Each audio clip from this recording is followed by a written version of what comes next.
जी दोस्तों, मीडिया प्रवास ਵੱਲੋਂ ਤੁਹਾਡਾ ਸਾਰਿਆਂ ਦਾ ਬਹੁਤ-ਬਹੁਤ ਸਵਾਗਤ ਹੈ। ਸੰਵਾਦ ਹੈਡ ਟੂ ਹੈਡ ਦੀ ਇਸ 6ਵੀਂ ਲੜੀ ਦੇ ਵਿੱਚ ਆਪਾਂ ਲਗਾਤਾਰ ਕਿਸਾਨ ਮਸਲਿਆਂ ਤੇ ਗੱਲਬਾਤ ਕਰ ਰਹੇ ਹਾਂ। ਪੰਜਾਬੀਆਂ ਦੇ ਲਈ ਖੇਤ ਸ਼ਬਦ ਦੇ ਦੋ ਅਰਥ ਨੇ। ਇੱਕ ਖੇਤ ਦਾ ਮਤਲਬ ਖੇਤੀ ਕਰਨਾ ਤੇ ਇੱਕ ਖੇਤ ਦਾ ਮਤਲਬ ਯੁੱਧ ਲੜਨਾ। ਗੁਰਬਾਣੀ ਦੇ ਵਿੱਚ ਆਉਂਦਾ ਹੈ ਕਿ ਗगन ਦਵਾਮਾ ਬਾਜਿਓ ਪਰਿਓ ਨਿਸ਼ਾਨਾ ਘਾਓ खेत जो मांडो सूरमा अब जूझन का दाओ सूरा सो पहचानिए जो लरा दीन के हेत पुरजा पुरजा कट मरह कबहू न छाड़ा खेत। इस वेले हिंदुस्तान के किसान नूं, पंजाब के किसान नूं, हरियाणे के किसान नूं दोने खेतों के विच बराबर जंग लड़नी पै रही है।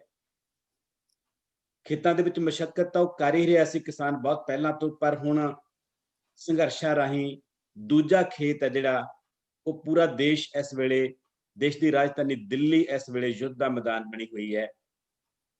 उस युद्ध के मैदान दे विच पंजाब ने अगवाई की ते अज पूरे देश के किरती किसान, लेखक, मजदूर ते होर बहुत सारे शुभ चिंतक उत्थे इकट्ठे हो चुके ने ते असीं सारे लगभग पिछले एक हफ्ते तो लगातार इस मसले ते डायलॉग कर रहे हैं, संवाद कर रहे हैं। अज प्रगतिशील लेख संघ पंजाब वालों पटियाले च बहुत भखमा सैमीनार इस गल ते होया जिहदे विच डॉक्टर सुखपाल सिंह ते doctor Sukhdev Singh Sirsa, doctor Sarabjit Singh Punjab university Chandigarh ते होर बहुत सारे विद्वानां ने इस गल ते विचार चर्चा की ते हुण असीं मीडिया प्रवास राहीं लाइव इस ऑनलाइन इस प्रोग्राम दे विच तुहाडे नाल जुड़े हां। जिवें लगातार हर ऐतवार शाम नूं 8 बजे तो लैके 9 सवा 9 बजे तक आपां चर्चा करते हैं।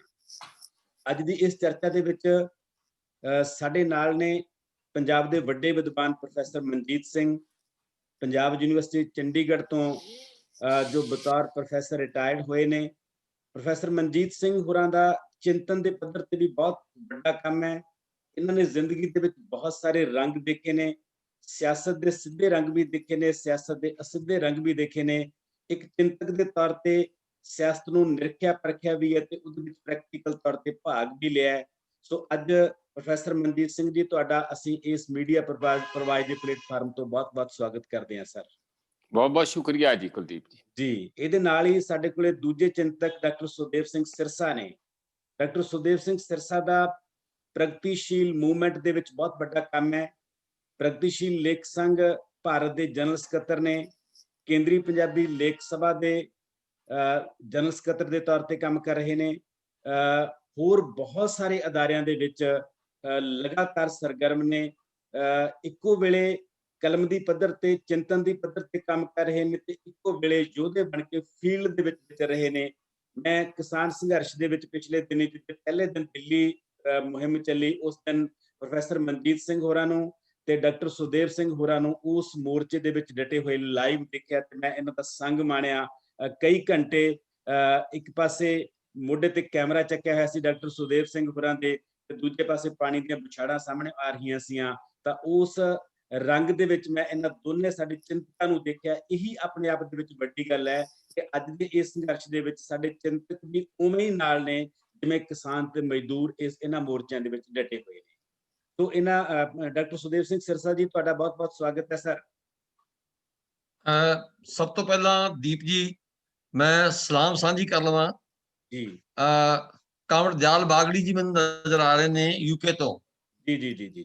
और मैडम भैन जी कांवड़ जोगिंदर बैंस जी का भी मैनूं नाम नजर आ रहा जी। सो मैं इन्हां दोहां साथियों नूं अपनी सलाम पेश कर रहा जी ते आपां हुण शुरू करगे जी। हाँ जी हाँ बिल्कुल जी बिल्कुल।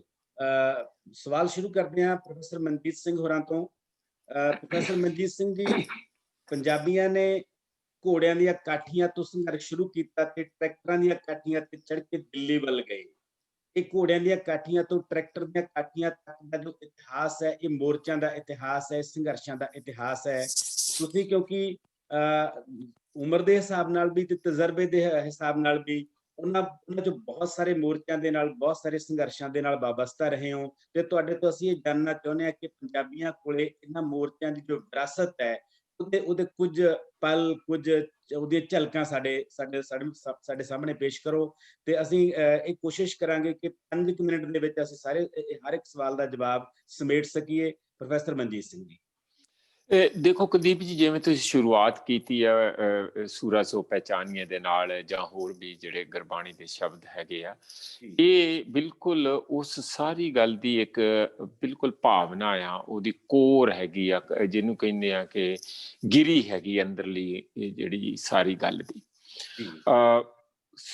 ਜਿਹੜੇ ਜਿਉਂ ਦੇਖੋ ਤੇ ਜਿਹੜੇ ਕਾਨੂੰਨ 3 ਕਾਲੇ ਕਾਨੂੰਨ ਆ, ਤੇ 2 ਉਹਦੇ ਚ ਹੋ ਰਿਹਾ, ਇੱਕ ਬਿਜਲੀ ਵਾਲਾ ਤੇ ਇੱਕ ਜਿਹੜਾ ਹੁਣ ਕੁਝ ਪੋਲਿਊਸ਼ਨ ਵਾਲਾ ਉਹਨਾਂ ਨੇ ਲੈਣ ਦਾ, ਜਿਹੜਾ ਪਰਾਲੀ ਫੂਕੂਗਾ ਜਾਂ ਤੇ 5 ਸਾਲ ਜੇਲ੍ਹ ਚ ਰਹੇ ਜਾਂ 1 ਕਰੋੜ ਰੁਪਇਆ ਜੁਰਮਾਨਾ ਦੇ। ਇਹ 5 ਕਾਨੂੰਨਾਂ ਦੇ ਵਿਰੁੱਧ ਕਿਸਾਨ ਜਿਹੜੇ ਬਣੇ ਆ, ਉਹ ਬਣੇ ਤੇ ਆਲ ਇੰਡੀਆ ਲਈ ਆ, ਪਰ ਲੜ ਰਹੇ ਆ ਪੰਜਾਬ ਹਰਿਆਣੇ ਦੇ, ਤੇ ਹੁਣ ਹੌਲੀ ਹੌਲੀ ਬਾਕੀ ਦੇ ਕਿਸਾਨ ਵੀ ਉੱਥੇ ਜੁੜ ਰਹੇ ਆ।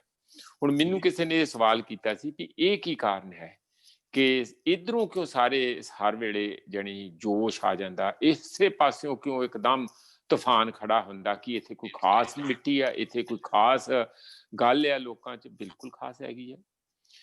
ਇਹ ਲੋਕਾਂ ਦੀ ਜਿਹੜੀ ਸਾਡੇ ਪੰਜਾਬੀ ਲੋਕ ਵੀਰ ਆ, ਉਹਨਾਂ ਦੀ ਗੁੜਤੀ ਇਹੀ ਆ, ਉਹਨਾਂ ਦੀ ਆਤਮਾ ਇੰਜ ਬਣੀ ਹੋਈ ਹੈ, ਜਾਂ ਉਹਨਾਂ ਨੂੰ ਢਾਲਿਆ ਹੀ ਇਹਨਾਂ ਵਿਚਾਰਾਂ 'ਚ ਜਾਂਦਾ ਕਿ ਜਿੱਥੇ ਵੀ ਬੇਇਨਸਾਫੀ ਤੁਹਾਨੂੰ ਲੱਗੇ, ਉੱਥੇ ਤੁਸੀਂ ਮਰ ਮਿਟਣਾ, ਉਸਨੂੰ ਮੰਨਣਾ ਨਹੀਂ। ਉਸ ਲਈ ਜਿੰਨੀ ਵੀ ਕੁਰਬਾਨੀ ਦੇਣੀ ਪਏ, ਉਹ ਤੁਹਾਡੇ ਲਈ ਇੱਕ ਮਾਰਟੀਰਡਮ ਹੈ। ਜਿਸ ਤਰ੍ਹਾਂ ਸ਼ਹਾਦਤ ਦਾ ਕਨਸੈਪਟ ਇਸਲਾਮ ਦੇ ਵਿੱਚ ਵੀ ਹੈ, ਇਹਨਾਂ 'ਚ ਕਾਫੀ ਇਹ ਭਰਿਆ ਹੋਇਆ।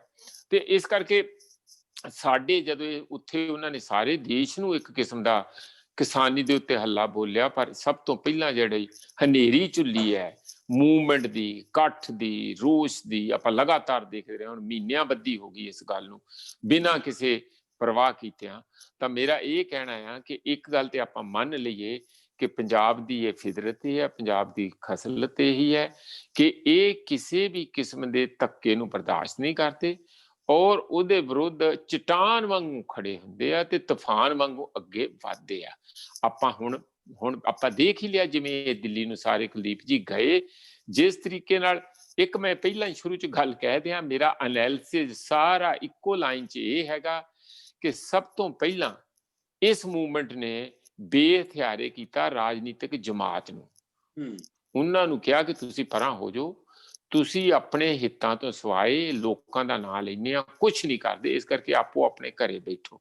ਉਹ ਬਥੇਰੇ ਵਿਚਾਰੇ ਲਿਲੜੀਆਂ ਕੱਢਦੇ, ਇੱਧਰ ਉੱਧਰ ਗੇੜਾ ਗੂੜਾ ਮਾਰਦੇ ਆ, ਕਦੀ ਕੋਈ ਉੱਥੇ ਜਾ ਕੇ ਆਪਣੇ ਕਮੈਂਟ ਦਿੰਦੇ ਆ, ਲਾਈਵ ਹੁੰਦੇ ਆ, ਪਰ ਇਹ ਲਾਗੇ ਉਹਨਾਂ ਨੂੰ ਕਿਸਾਨ ਲੱਗਣ ਨਹੀਂ ਦਿੰਦੇ। ਜੀ। ਦੂਜੇ ਦੌਰ 'ਚ ਤੁਸੀਂ ਇੱਕ ਹੋਰ ਚੀਜ਼ ਦੇਖੀ ਹੈ ਕਿ ਜਿਹੜੇ ਕਿਸਾਨ ਲੀਡਰ ਵੀ ਕਿਸਾਨੀ ਦੀ ਜਿਹੜੀ ਅਸਲੀ ਲੋੜ ਆ, ਜਾਂ ਜੋ ਉਹ ਮੁੱਦੇ ਸਮਝਦੇ ਆ, ਉਹਦੇ ਤੋਂ ਜਦੋਂ ਮਾੜਾ ਮੋਟਾ ਇੱਧਰ ਕੰਨੀ ਕਤਰਨ ਲੱਗੇ, ਤੇ ਉਹ ਉਹਨਾਂ ਦੇ ਵਿਰੁੱਧ ਵੀ ਆਪਣੇ ਖੜੇ ਹੋ ਗਏ ਕਿਸਾਨ।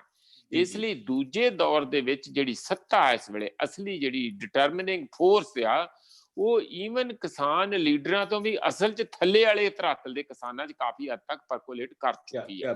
ਆਪਾਂ ਇਹਨਾਂ ਮਸਲਿਆਂ ਵੱਲ ਆਉਣੇ ਆ ਸਰ, ਆਪਾਂ ਇਹਨਾਂ ਮਸਲਿਆਂ ਵੱਲ ਆਉਣੇ ਆਪਾਂ ਇਸ ਤੋਂ ਬਾਅਦ।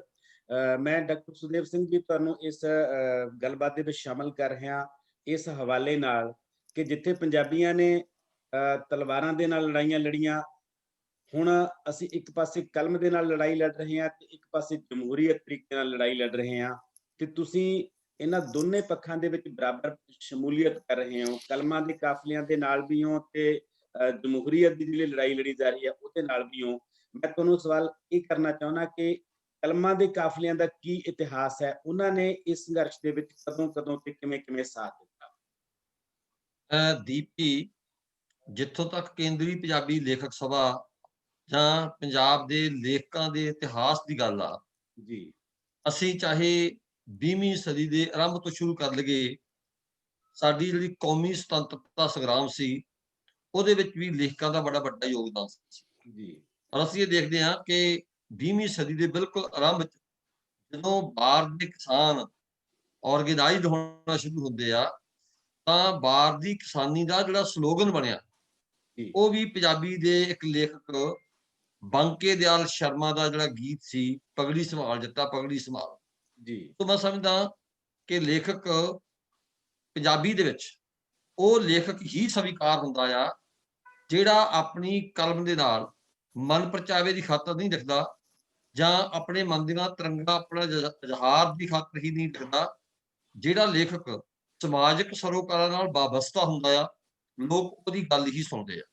ਅਸੀਂ ਦੇਖ ਲਈਏ ਕਿ ਸਾਡੇ ਕੋਲ ਉਦਾਹਰਨਾਂ ਨੇ, ਚਾਹੇ ਉਹ ਸੰਤ ਰਾਮ ਉਦਾਸੀ ਹੋਵੇ, ਚਾਹੇ ਉਹ ਪਾਸ਼ ਹੋਵੇ ਜੀ ਇਹ ਲੋਕ ਉਦੋਂ ਹੀ ਪ੍ਰਵਾਨ ਹੁੰਦੇ ਨੇ ਜਦੋਂ ਇਹ ਲੋਕਾਂ ਦੇ ਸੰਘਰਸ਼ ਦੇ ਵਿੱਚ ਉਹਨਾਂ ਦਾ ਸਾਥ ਦਿੰਦੇ ਨੇ ਤੇ ਲੋਕਾਂ ਦੀ ਆਵਾਜ਼ ਬਣਦੇ ਨੇ। ਜੀ ਸੋ ਮੈਂ ਦੇਖ ਰਿਹਾ ਕਿ ਕੇਂਦਰੀ ਪੰਜਾਬੀ ਲੇਖਕ ਸਭਾ ਜਿਸ ਦਿਨ ਤੋਂ ਲਗਭਗ 2 ਮਹੀਨੇ ਪਹਿਲਾਂ ਜਿਸ ਦਿਨ ਤੋਂ ਇਹ ਸੰਘਰਸ਼ ਸ਼ੁਰੂ ਹੋਇਆ ਸੀ, ਅਸੀਂ ਉਸੇ ਦਿਨ ਆਪਣੀ ਐਮਰਜੈਂਸੀ ਮੀਟਿੰਗ ਕਰਕੇ ਇਹ ਫੈਸਲਾ ਕਰ ਲਿਆ ਸੀ ਕਿ ਪੰਜਾਬੀ ਲੇਖਕ ਜਿੱਥੇ ਵੀ ਬੈਠੇ ਨੇ ਉਹ ਆਪਣੀ ਕਲਮ ਰਾਹੀਂ ਵੀ ਤੇ ਆਪਣੇ ਅਮਲਾਂ ਰਾਹੀਂ ਵੀ ਸਿੱਧੇ ਮੋਰਚੇ ਵਿੱਚ ਸ਼ਾਮਲ ਵੀ ਹੋਣਗੇ।